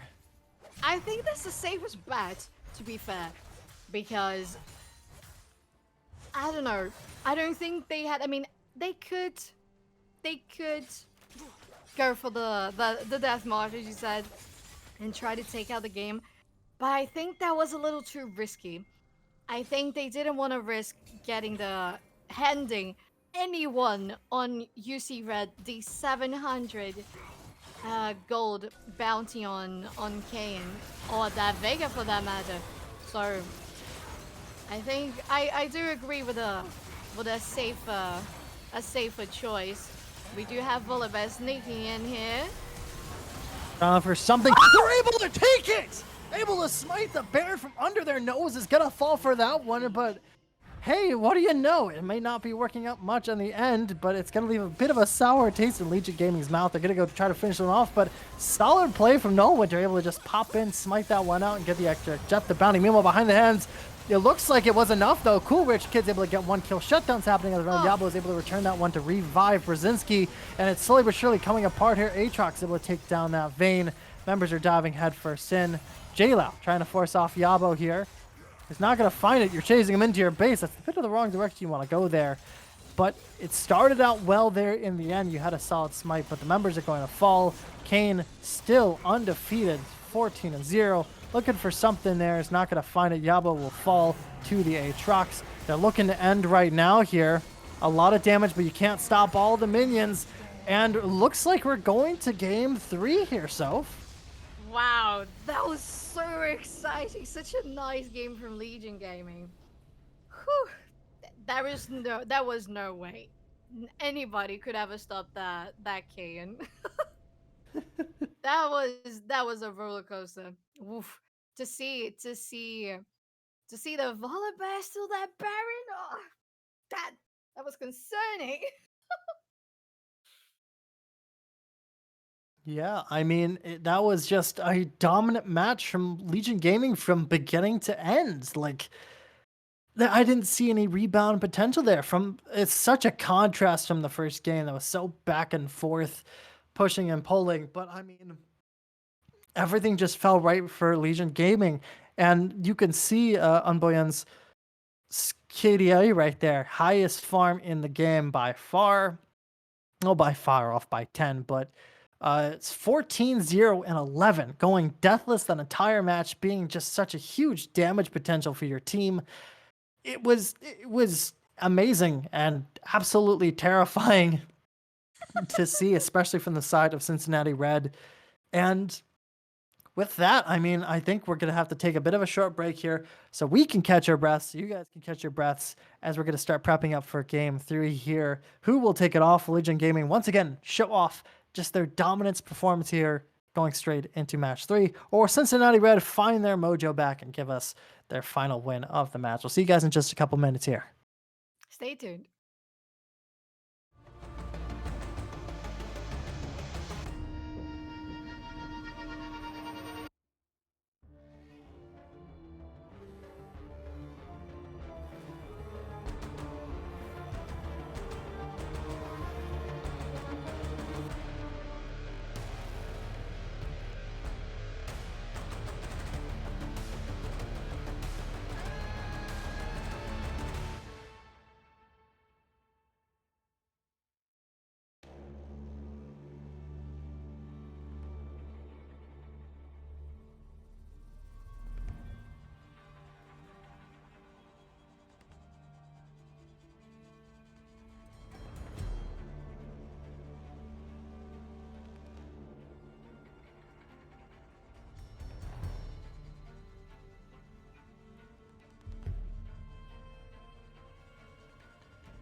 Welcome back to the third game of this series, UC Red versus Legion Gaming.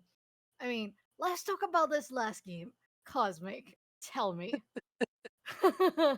I don't know what else is that. If anyone's just joining us, which I'd hope not, it would be a shame if you missed that last game. It was just a dominant performance from Legion Gaming. We saw a little bit of push and shove there from Cincinnati Red, but basically from the start, it was just kill after kill, and it eventually just crashed down into Legion Gaming's wheelhouse, and they went. One of the members went deathless too. Their Kane, Unboyan just went deathless 14-0, and it was absolutely terrifying. Quite the difference from what we saw in match one, which was more back and forth.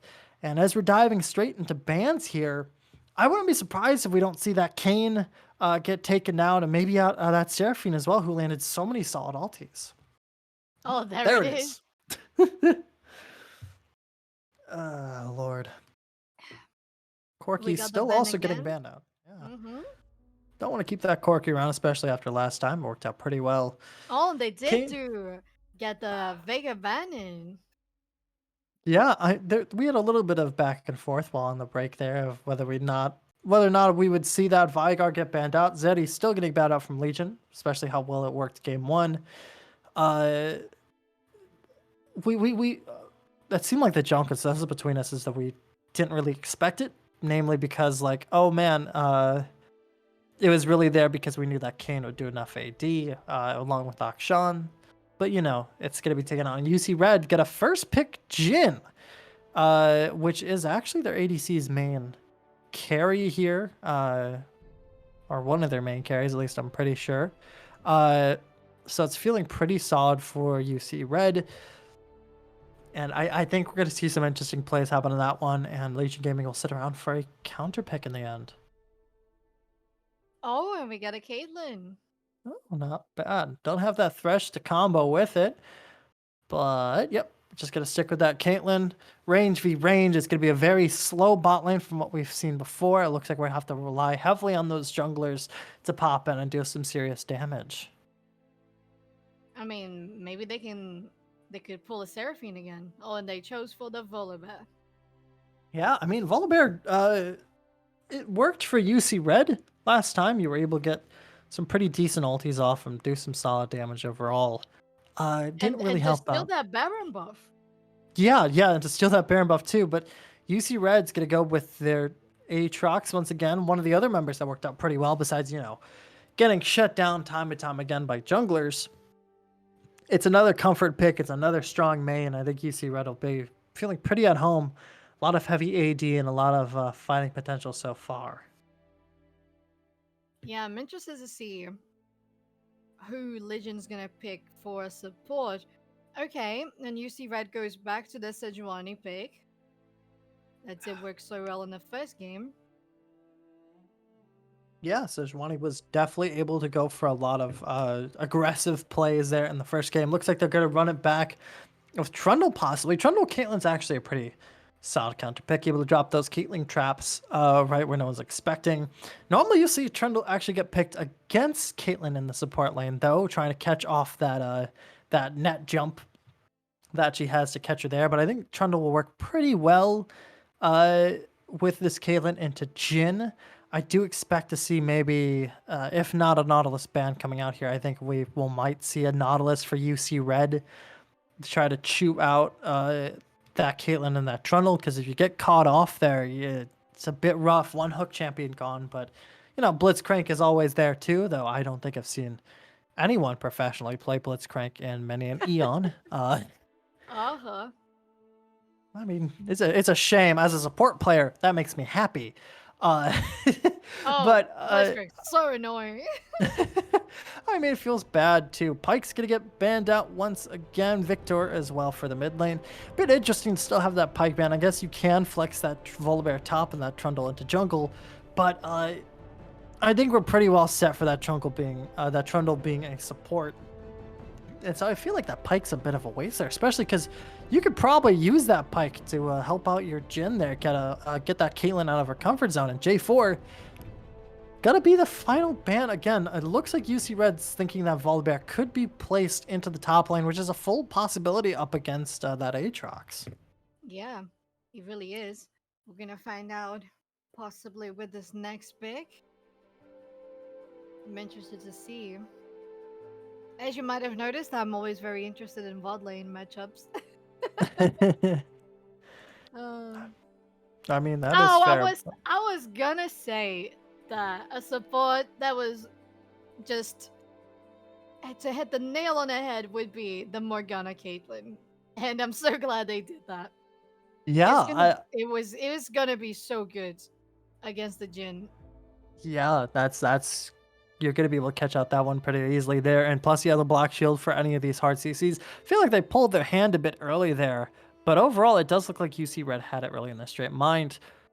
Gonna pick that Echo for the mid lane. No idea what their mid lane matchup is going to be against. We could see Morgana mid. It is a thing that It's happens. possible, yeah. I doubt it, especially against this team comp. We're probably gonna see support. Yeah, Normally, and Morgana mid only works against Vex overall, but yeah. and especially with the Caitlyn, they pair up so well that I don't think they would waste that opportunity to just land binds and traps. Oh, and get Yep. Zillion support. Okay, Once so again. range for range here. Morgana and Zillion both have pretty equalized range overall. You won't be getting those stuns off as much as you'd like, along with that black shield in the way. Though I don't think the Zillion was able to land many with how aggressive these team members were. Hovering the Ahri is going to be Legion Gaming for their mid lane up against Echo, which would definitely add a very interesting aspect there. More magic damage in the way for Legion Gaming. So it looks like, yeah, they're going to stick with it. We get to see some Ahri action. We don't get to see that very much, but, it's going to be Assassin v Assassin in the mid lane. Well, Mage Assassins. Vol, it does look like we'll see that Volibear up against Aatrox on the top side. Trundle in the jungle once more up against Sejuani. And overall, a lot of comfort picks to the side of UC Red. They feel comfortable, especially with top ADC and jungle. And we have some pretty solid matchups in between each one. But Legion Gaming worked so well last time on that red side. I don't know. I don't know who could really pull this one over Red. These comps look both equal and comparable, but Legion Gaming just were able to make their picks work, and now they have a lot of aggression, a lot of mobility across the map, especially with that Ahri popping up. Morgana will definitely roam away from this Jhin because Caitlyn has enough range to keep them out of their reach. And so I personally, I'm gonna give that slight edge over to Legion Gaming, especially after we saw last game. I think they could take this one home overall. I would have to agree. Yes. Legion's game and performance in the last game was just so solid. Just so nice to watch. Yeah. It does get a little bit of points for me. So but that said, we do know that UC Red decided to go for more of the comfort picks this time. And we have the Jhin, the Aatrox, the Sejuani. I think Zillion was also a comfort pick for the support. And that makes me feel confident. That makes me feel confident that they said, okay, let's not get nervous. Let's pick the things that we do know how to play. Let's pick the things that we are 100% comfortable with. And let's go from there. Because they saw how Legion was so dangerous last game. And we saw the second ban with Kayn because that was just unstoppable. So they prepared and said, okay, let's think. What do we have that is definitely going to be something that we'll know how to play around? Then let's pick them.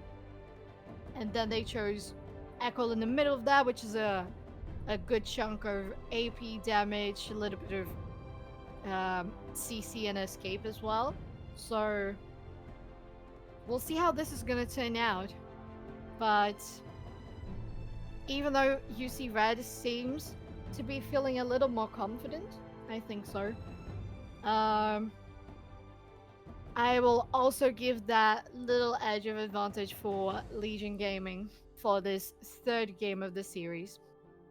Yeah, and I mean, we're gonna have a very interesting duel kind of happen in the bot lane. I'm personally interested in that mid lane matchup as well, just because we have assassin v assassin there, a lot of back and forth, a lot of working there as well. Top lane, we have Layla onto their. We have Layla onto another comfort pick in the top side, so maybe we'll see some more aggression up there up against JLo's Aatrox, because you've seen a lot of pushback onto just on from JLo onto Layla and just not being able to really get much there. But as we're just about to close out of here, and dive straight into spectator delay, go ahead and spam and chat who you think is going to win this one. I've seen a lot of NA is Legion's region, so maybe we'll see some Legion wins pop out here. But if you have any Cincinnati Red chance as well, go ahead and drop those in chat as well. Spam who you want to win. We'll see you guys in just a couple minutes here.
Welcome back to our third game. Oh UC Red yeah, versus Legion Gaming. We got some aggression from yeah. Full from 5-man dive in the bot side there. from Yeah, they Legion do. Gaming. Yeah, they Not do gonna have the find it. Morgana. Yeah, they have them. We're gonna have a lot of pressure. They aren't gonna find it. Beal able to Oh, play it safe. again! Oh, oh no! Oh! Early flash getting burned there, and that's gonna be an early first blood going over to Unboyan. Just, not Oh, a wow. not a good start for Cincinnati Red at all. Oh, that's so unfortunate. The flash into the bind. Ah, you hate to see. Ah, lordy. It's rough. It's a common mistake people run into with that Morgana there. Nobody's really expecting. Well, I mean, Morgana Q is one of the slowest projectiles in the game, and it just goes in a straight line. You Yeah. would think a lot of people would remember just, oh, I'll just kind of flash off to the side and avoid it. A lot of people don't. Plus, it's a very wide projectile, so, it tends to Yeah. catch off people here and there. But extra early gold going over to that Trundle in the jungle, that's not gonna be very good for you. But hopefully, at least one of these lanes can start making it up there, especially this bot lane. Feeling a bit better. Could do a bit of damage to this Caitlyn, though. That's going to be the power of that Zillion. And overall, I think we're going to be in for another long poking match here. Yeah. Oh. Ooh, Q going wide. If those... Okay. Oh. Even more pressure here. Yeah, a lot of damage. You do have range, you do have damage, so do I. Yeah, no, it might just be level 1, but a lot of damage coming out onto Brzezinski there. We do have Morgana still at full health, while the other side of Cincinnati Red is going to be doing a lot of damage. Meanwhile, Wow. Legion Gaming going on the hunt once again. No Winter getting trapped into the other side. The field's going to take a lot of damage. Trundle is going to get another kill. Unboyan is just unstoppable at this point, and we might see the beginning of what we saw last game, a deathless run from the jungle on Legion Gaming side.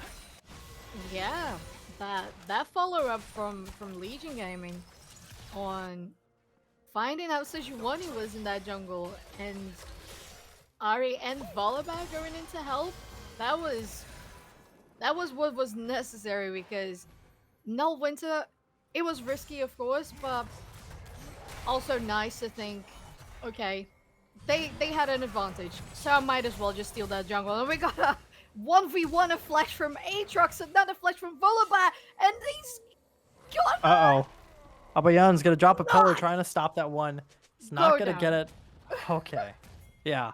Looks like Layla is definitely feeling a lot better from those first two matches. Finally on a comfortable champion. Is gonna be applying that huge amount of aggression to JLao on their more comfortable character. And I mean, being a Volibear, you're just gonna keep getting stronger as time goes on. Aatrox needs a little bit more to wind up there. Black Shield plays just in time, just enough left. Meanwhile, Unboyan is diving straight in the back line. They don't have much help from Tower there. Doing a lot of damage.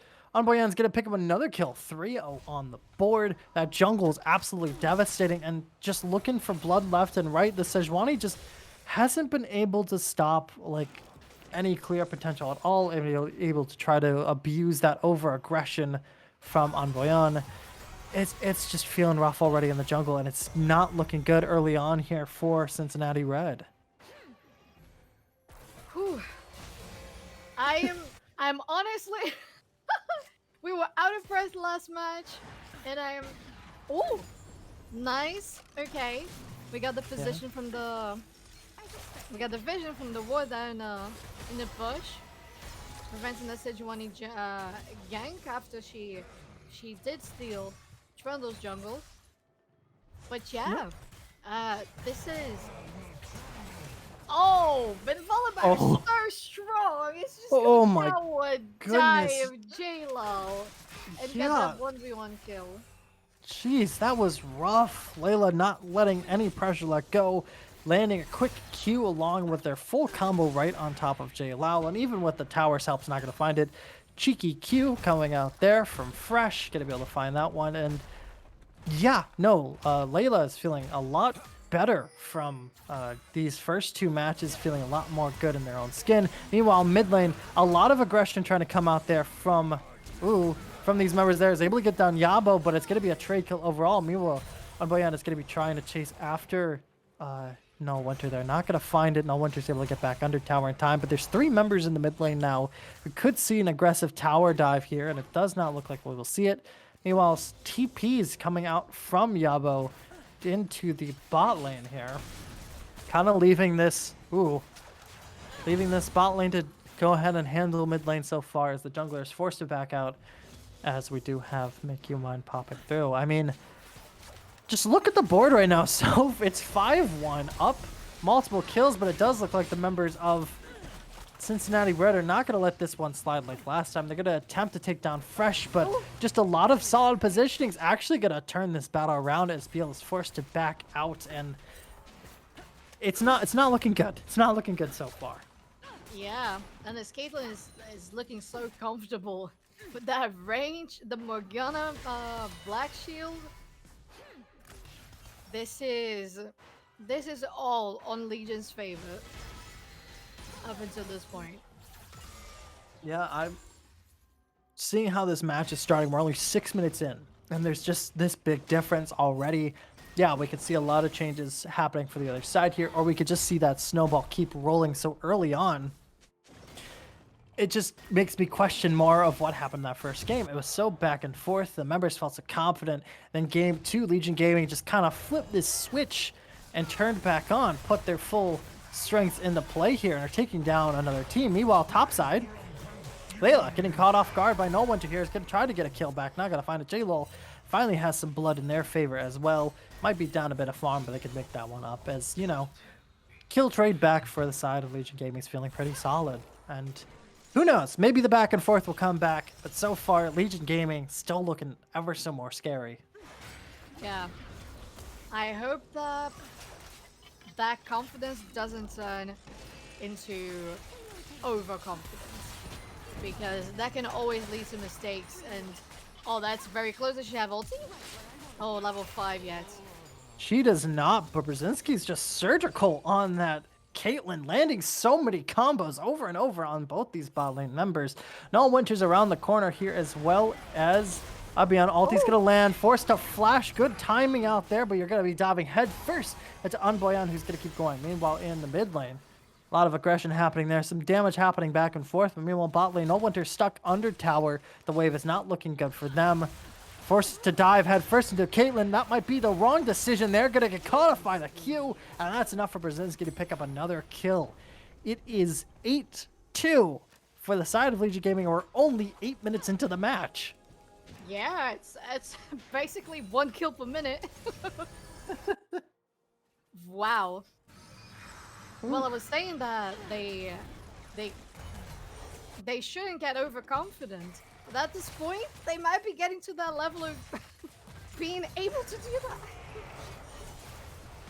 And unfortunately, that flash from Jhin earlier to avoid Caitlyn from getting the kill, delivering the kill straight to Trundle, that was a little bit of a misplay, as he's got a 400 gold bounty on his head. Yeah, I mean, mid lane though. Mid lane's, I would say, being a different story, as in it's the slowest lane so far. The rest of the map's having a lot of aggression. Make You Mind is pushing aggression where they can, but RA just has some strong clearing potential, has a lot of power there. Meanwhile, the side of Legion Gaming here is actually going to be taking a rift earlier on. Once again, continuing that strong objective control. I'm not calling it here. Don't make this out to me calling it here, but it's looking so much in the favor of Legion Gaming once again. They started off so strong, and Cincinnati Red just hasn't been able to catch them off yet. Yeah. Ooh. Aggression the top side. Trundle popping up from behind enemy lines. Aatrox's ulti on the bounds, but you don't have enough damage to deal with this one today. Layla is able to get another kill. Tower is going to get destroyed. No Winter forced to back off there. First tower in 10 minutes, getting all 5 stacks into your back pocket. Meanwhile, solid stuns and some damage off onto Brzezinski there. Fresh trying to get the ulti, not going to find it there. Ulti's popping out in the corner. We do have another ulti coming out from BLA. We'll save that one. That Q might just be enough there. It's gonna do a lot of damage. Gonna pop the heal to stay alive, and we do have some body blocking there. Meanwhile, mid lane, a lot of pressure coming out from Make You Mine, trying to hunt down Yabo. Not gonna find it. Gonna burn a huge amount of combos there, along with an ignite. It's gonna do some solid damage. We do see Cincinnati Red trying to, you know, push their advantages while they can, but they're just not finding it yet. Yeah, but we do have to point out that UC Red, on at least on bot lane, actually, bot lane and middle lane have no summoner spells. 0 summoner spells. And we still got Morgana and Caitlyn. Morgana with Flash and Ignite, and Caitlyn with Flash as well. And it's just been, as you said, just so in favor for Legion Gaming. And even though you did mention middle lane was more slow paced, we do have a tiny bit 11 for now CS advantage for Ari, and she does have 3 assists, so she's got a little more of go there. And we're going into 6,000 good advantage for Legion Gaming. Yeah, it's not looking good for UC Red. They're trying their best to find out their picks, but 2 Drakes at 12 minutes already in favor. We're not even technically done with laning phase. Top tower's already gone. You got all the stacks there. You keep getting more stacks across the board. Gold keeps increasing, power keeps increasing, and once again, a deathless jungler of Unboyan just making so many plays across the board, going into lanes when necessary, somehow still getting all their farm. It's terrifying. It's a jungler I would love to have on my side, but it's just not working out for the favor. Meanwhile, Layla, going a little bit ahead first here, trying to land some solid combos. Not going to find much. Going to take a lot of damage, dropping ulti to boost up that health again. Meanwhile, unfortunately, J-Lol does not have in there. Unstoppable happening in the top side with another kill. 1-4 is going to be J-Lol's KD right now. Not feeling too solid as that top lane's just going to keep getting shoved in. There was an attempt in mid lane there. A lot of solid damage there. We might have full Ari combo stacking up. Not willing to... Doesn't have that ulti yet. Not going to be able to burn that one there. But I mean, I keep saying it, and I keep standing strong. It's looking Legion Gaming favorite, and that's a wow. Yeah, that's a burned ulti on a Zillion there. Like, that was just some solid teamwork between Brzezinski and Fresh. Yeah, just as I said, right into the drafts. Morgana and that was so close. Morgana and Caitlyn are always so powerful together. But do have to point out now that Unboyan has 80% kill participation into this game. Lordy. Ooh, aggression in the bot lane there. A lot of damage happening there. Meanwhile, mid lane, a lot of tower damage taken there. We did see that Jhin try to pop ulti down there as well, trying to get some extra cooldown. They were waiting for Make You Mine to pop around the corner, you know, counter them and take them out on a swift move. But I think Cool Rich Kid popped that ulti a bit too early, and tower plates are down. Those resistances are gone for those towers, and this will be another tower in the pocket of Legion Gaming here. Yeah, and they also got middle tower with just a little bit of health there. It's pressure on all fronts. On all fronts, we also got some warding. Yeah, on bot lane we got that pink ward on the tri-bush on the side of Cincinnati, and Cincinnati just has no space to push and get into Legion Gaming's map, Legion Gaming's jungle. They need to defend, they need to try to defend, but Legion's just so huge already. Trundle and 503, Caitlyn's 301. It's getting very, very hard to keep up and try to make that difference smaller, but Yeah, and Layla going wide on that ulti there is able to turn around and start facing down. Aatrox taking a good chunk of damage, able to get one kill off onto Layla. Meanwhile, you have 3 other members coming around there for Aboyan. This might be the death of the deathless jungler, and it will be huge shutdown going over to the Jhin there. Able to take that one in spite of some damage. Meanwhile, more members are looking around the corner.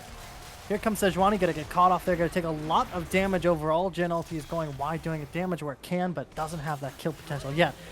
Oh, Brzezinski coming in there. Diving headfirst, doing some solid damage. Meanwhile, other members are popping on the card. Brzezinski still staying alive. Make You Mine that will take down Yabo. Brzezinski is able to get not one, but another kill as well. Make You Mine doing some more shutdown gold, going over to Aatrox. And what do you know? Cincinnati Red is starting to turn this back around. Every shutdown on the board, sitting and waiting for Legion Gaming as can be completely cleared off. That's a huge amount of gold, and you have objective bounties waiting in your name too. that was huge for Cincinnati. They really needed that. They needed that kind of comeback. They needed a very squeamish fight into the jungle where maybe Legion Gaming was feeling a little too confident, and they just waited for them to make that mistake to try and come back. Yeah, we do see some pressure on this Drake here. Multiple members from LG are coming around. Meanwhile, the other side of Cincinnati Red, they're trapped over the wall. Flash being forced to burn for Null Winter there. Didn't have the extra support from the rest of their team to try to take that Drake. He's going to be waiting around in a side bush. And it looks like this will just go straight over to Legion Gaming. It was a good attempt from Null Winter, but they just didn't have the damage support and the health bars to be able to try to take that one. Meanwhile, J-Lo going straight in for Layla. Some good amount of damage there. J-Lo has both buffs sitting in their name, and they're going to start chasing. Not able to catch this Volibear off. Has that extra bit of speed stacking in their favor with those boots. Other members of Legion Gamers start to wrap around, but I think that one's just going to play it off pretty well. And, you know, Rift is back up again. That's another objective, and we have to have the members of Cincinnati Red try to push the advantage that they got last time. They have a lot of extra gold, and they have the pressure. They just need to work it out. But they burned so much before. You don't have a ton left and waiting. Does look like they will continue to have control of the Rift. You just gotta let this one go, unfortunately. But they might try to look for some cleanup later. No, it looks like instead they're just gonna play it off, try to clear out their jungle before the other members of Legion Gaming get to anything. Looking for something there. Charm's gonna find Null Winter, but the ulti's gonna be there as well. Forced to pop that one. Gonna see, well, stun is actually gonna land on Layla. There goes that ulti, cleaned off the board. Meanwhile, a trade kill from the Tron is gonna pick up that one. Currently, ADCs are dueling around the corner. Make You Mine, popping around the corner there. Brzezinski able to pick up Cool Rich Kid, getting that member off the board. And what we saw from a dominant force before is going to slowly fall apart there. Beal is going to pop away. Doesn't have the ult anymore. Doesn't have that stun. And is going to lose their life. 3-1 is not going to work out. Q is also going to land. But meanwhile, J-Law is feeling pretty powerful. Able to pick up an extra kill and do a bit of damage before having to fall in the end. Oh, this is going to be massive for Legion Gaming with that Rift Herald right into the tier 2. They might even get that to hit the tier 3, maybe? Let's have a look. I think you will. And they did. And they did.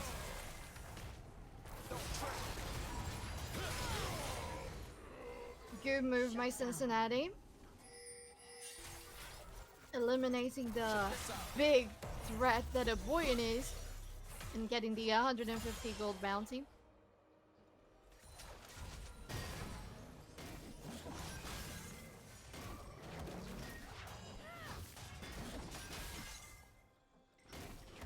It's a shame that they couldn't contest that Herald. They couldn't.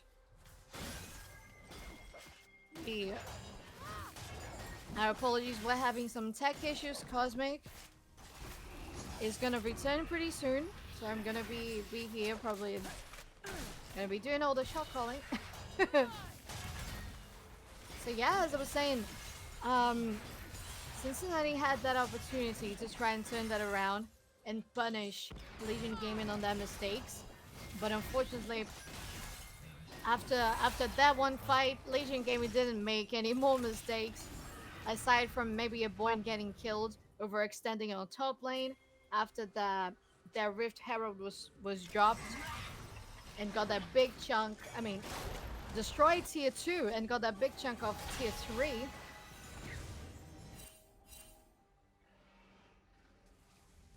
Having some presence here on Baron. Think they're gonna bait this one out. Caitlyn is just so aggressive and so confident in her damage and disengage with a Dark Shield. And then 1v1 happening here, and a TP coming in. We got Ahri, and the Aatrox is gonna go down. 55 seconds for the next Drake. Maybe Zilean is gonna have to pop the ulti as well. Do we have Cosmic back with us? Not yet. Unfortunately, Zilean is... What have I missed? Hello. Hi, I'm back. Yeah, Welcome back. There too. What do you know? I come back to a pause. So I did see that end of the last team fight there that was near the Rift Herald. What has happened then? It does not look like it's been going well for Cincinnati. Yeah. What I was saying is that they really needed to be careful and try to play around Legion's mistakes. But Legion is just so confident and they have so much damage and so many ways to disengage that they're not making any mistakes. They're not putting themselves forward for anything that they can't put up with. And that did result in Aatrox dying in bottom lane, which was also a TP button from Ahri, but also Zilean dying on middle lane, and that's gonna be probably is middle lane tier 2 already down? I don't think so. So maybe they're gonna take that down now.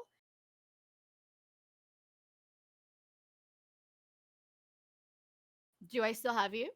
Yes, you do. I'm still here. Okay. I'm very interested as I can see no towers, no drakes, no nothing straight over for the side of Cincinnati. It looks like they just haven't been able to capitalize on the objective control they had. They're up, oh geez, 9K now for the side of Legion Gaming, and like as we were coming back, it looks like pressure was being applied to bot lane. More towers are falling down there. Looks like Cool Rich Kid was just about to walk straight head first to a bush against our absolutely terrifying jungler there of Aboyan. Not gonna feel too good. No, I'm feeling too good about that one overall. Oh my when god. we come back to that. But I mean, on the board, yeah, just from what I saw before, Legion Gaming is just confident. They have so much confidence in what they're doing. They know, like, okay, I know you can do this, you can handle that, I'll focus on this. They know that they work well together, and they know that each member is capable of doing something well. And looks like we're finally back into the match, and I was saying, wasn't feeling too confident. Brzezinski gonna drop an ult to just take that one away from the Trundle. Good for you as well. That Caitlyn stacking on the board has the only bounty in the game, 600 gold, 9-1. I mean, while Aboyan is not, doesn't have the same power potential as it did last time, I mean, 7, 2, and 8 is nothing to cough at or anything. It's feeling pretty good for them. I think we might have okay. There was just a little bit of delay, but we're back, and we got a boy just sitting on that bush and waiting for Cincinnati to come and get destroyed. Yeah, and nobody's warded that bush yet. Like, you got caught off once before. It does look like Hextech Drake will be going straight into the pockets here of Legion Gaming. They're going to get that soul. For anyone who doesn't know, if you remember an item called Static Shiv, after a few attacks, you'll get a chain attack, in which lightning will jump from opponent to opponent. It will chain up minions until it stops. That is basically Hextech Drake in a nutshell. It's just Static Shiv, just back in a new funky form. Rest in peace to Static Shiv. I love that item. Meanwhile, bot side, now you have that soul, and it's working heavily in the favor, especially for Lila here. It's going to be dropping that ulti as the duels will continue. I'm pretty sure GGLeagues is going to make it out of that one. Meanwhile, members of Cincinnati Red are trying to get some sort of pressure around this Baron. Ult is getting dropped and then will be blocked. There goes the Volibear ult, disappearing. And despite trying to get some pressure into that Baron pit, you're not going to find it. And full power goes straight over to Legion Gaming again. Yeah, they have been dominating. They're not dropping their advantage. And we know how Caitlyn used to be with the static shift, so this Caitlyn is gonna wreck with the Hextech so buff, and it's gonna be really hard for Cincinnati to try and say, oh my god, maybe that was a little bit too aggressive. GGLeagues having head Oh, first, trying to catch up. flash. Oh, trying to catch one member. Yab was able to pick that one up instead. Ulti is going to get dropped right on top of Null Winter, but unfortunately Null is going to just get chewed out there in the end. More pressure is being applied here. The side of Cincinnati's lot looking good. Brzezinski is going unstoppable, picking up another kill, but is forced to back off due to some low health bars as well. Make You Mine is on the run as the enemy team is trying to make them theirs.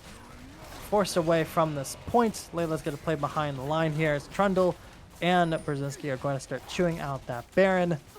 They're taking it rather slow, but I mean, they have the time and they have the effort to definitely hold that one back. I don't think Alboyan has the health bars unless you want to burn Chomp. Layla is going to have to pop in the end as the other members start fueling up.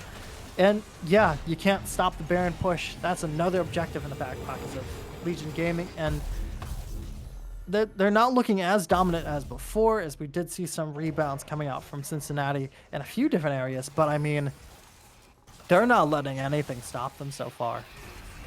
They really aren't. Well, as I said, they could get a little bit overconfident. That was the perfect image of a overconfident Caitlyn. Wow, that was very scary. She did have to burn flash out of that, but at the same time, they can get a little bit overconfident here and there. Listen, most of the times they know they actually can. They can get out of that. They can capitalize. As we're gonna see Layla going in with the Jin. No, it does look like Leia's just going to focus on the wave for now.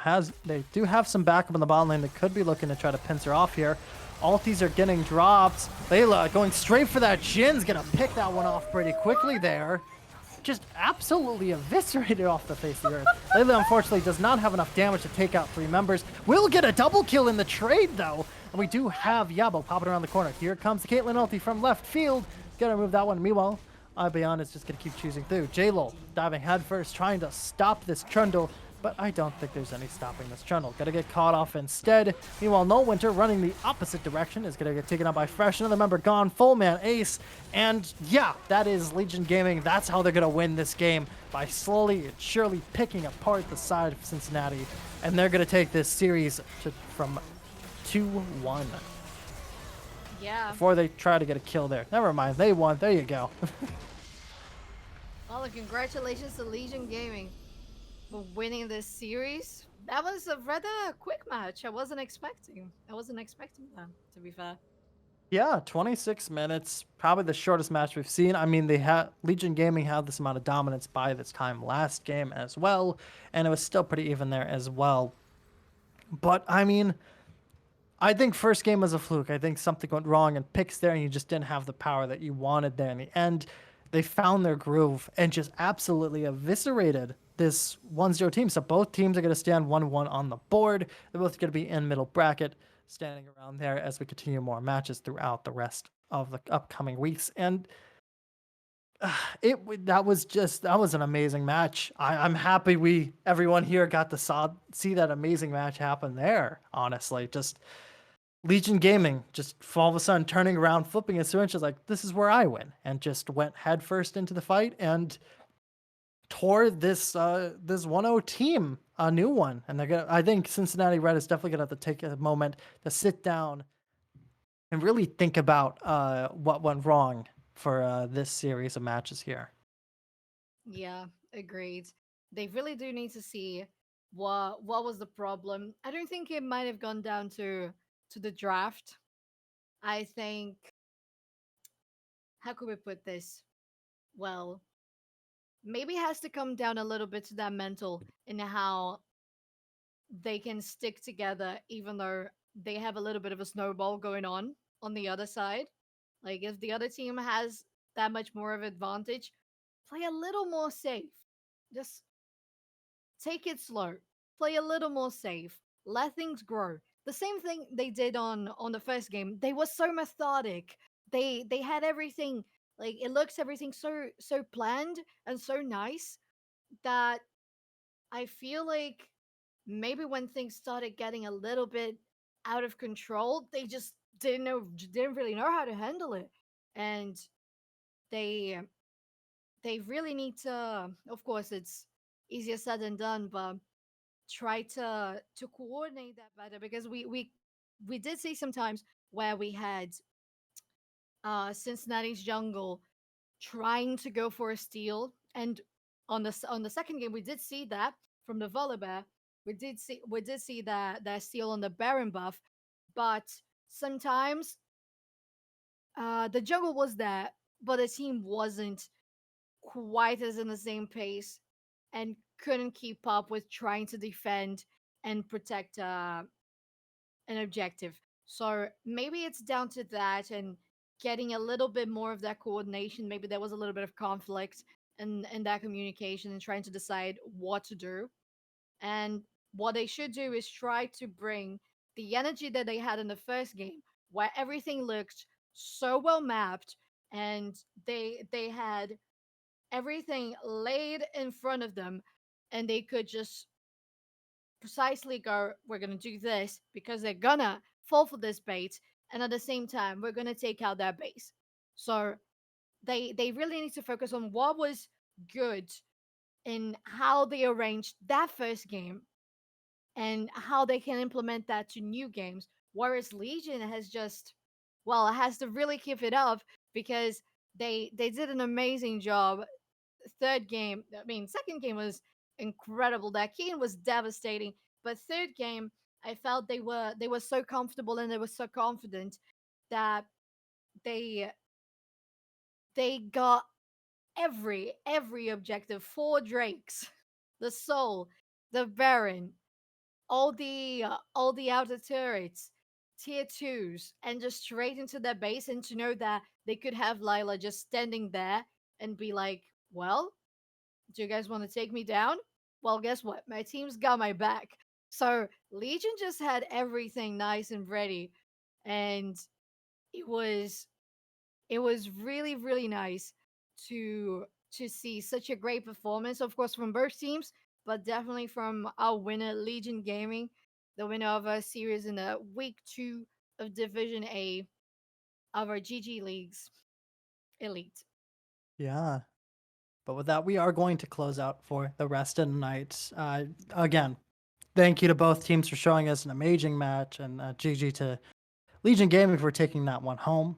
I'd like to thank all of you at home for tuning into this exciting match here at League of Legends. I know tomorrow we have a very exciting match in the Overwatch League. We're going to have UVU Black versus Townsend Esports, and we're going to have the extra help of Tenric and Joker's Ransom bringing that exciting action to you guys.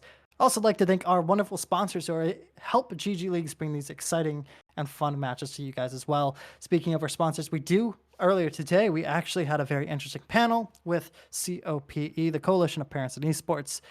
We have that saved in our VODs if you just want to just go over to our videos and take a watch on that one. It's very interesting, very nice to listen to, as we do have parents talking about how their parenting works along with gaming as well.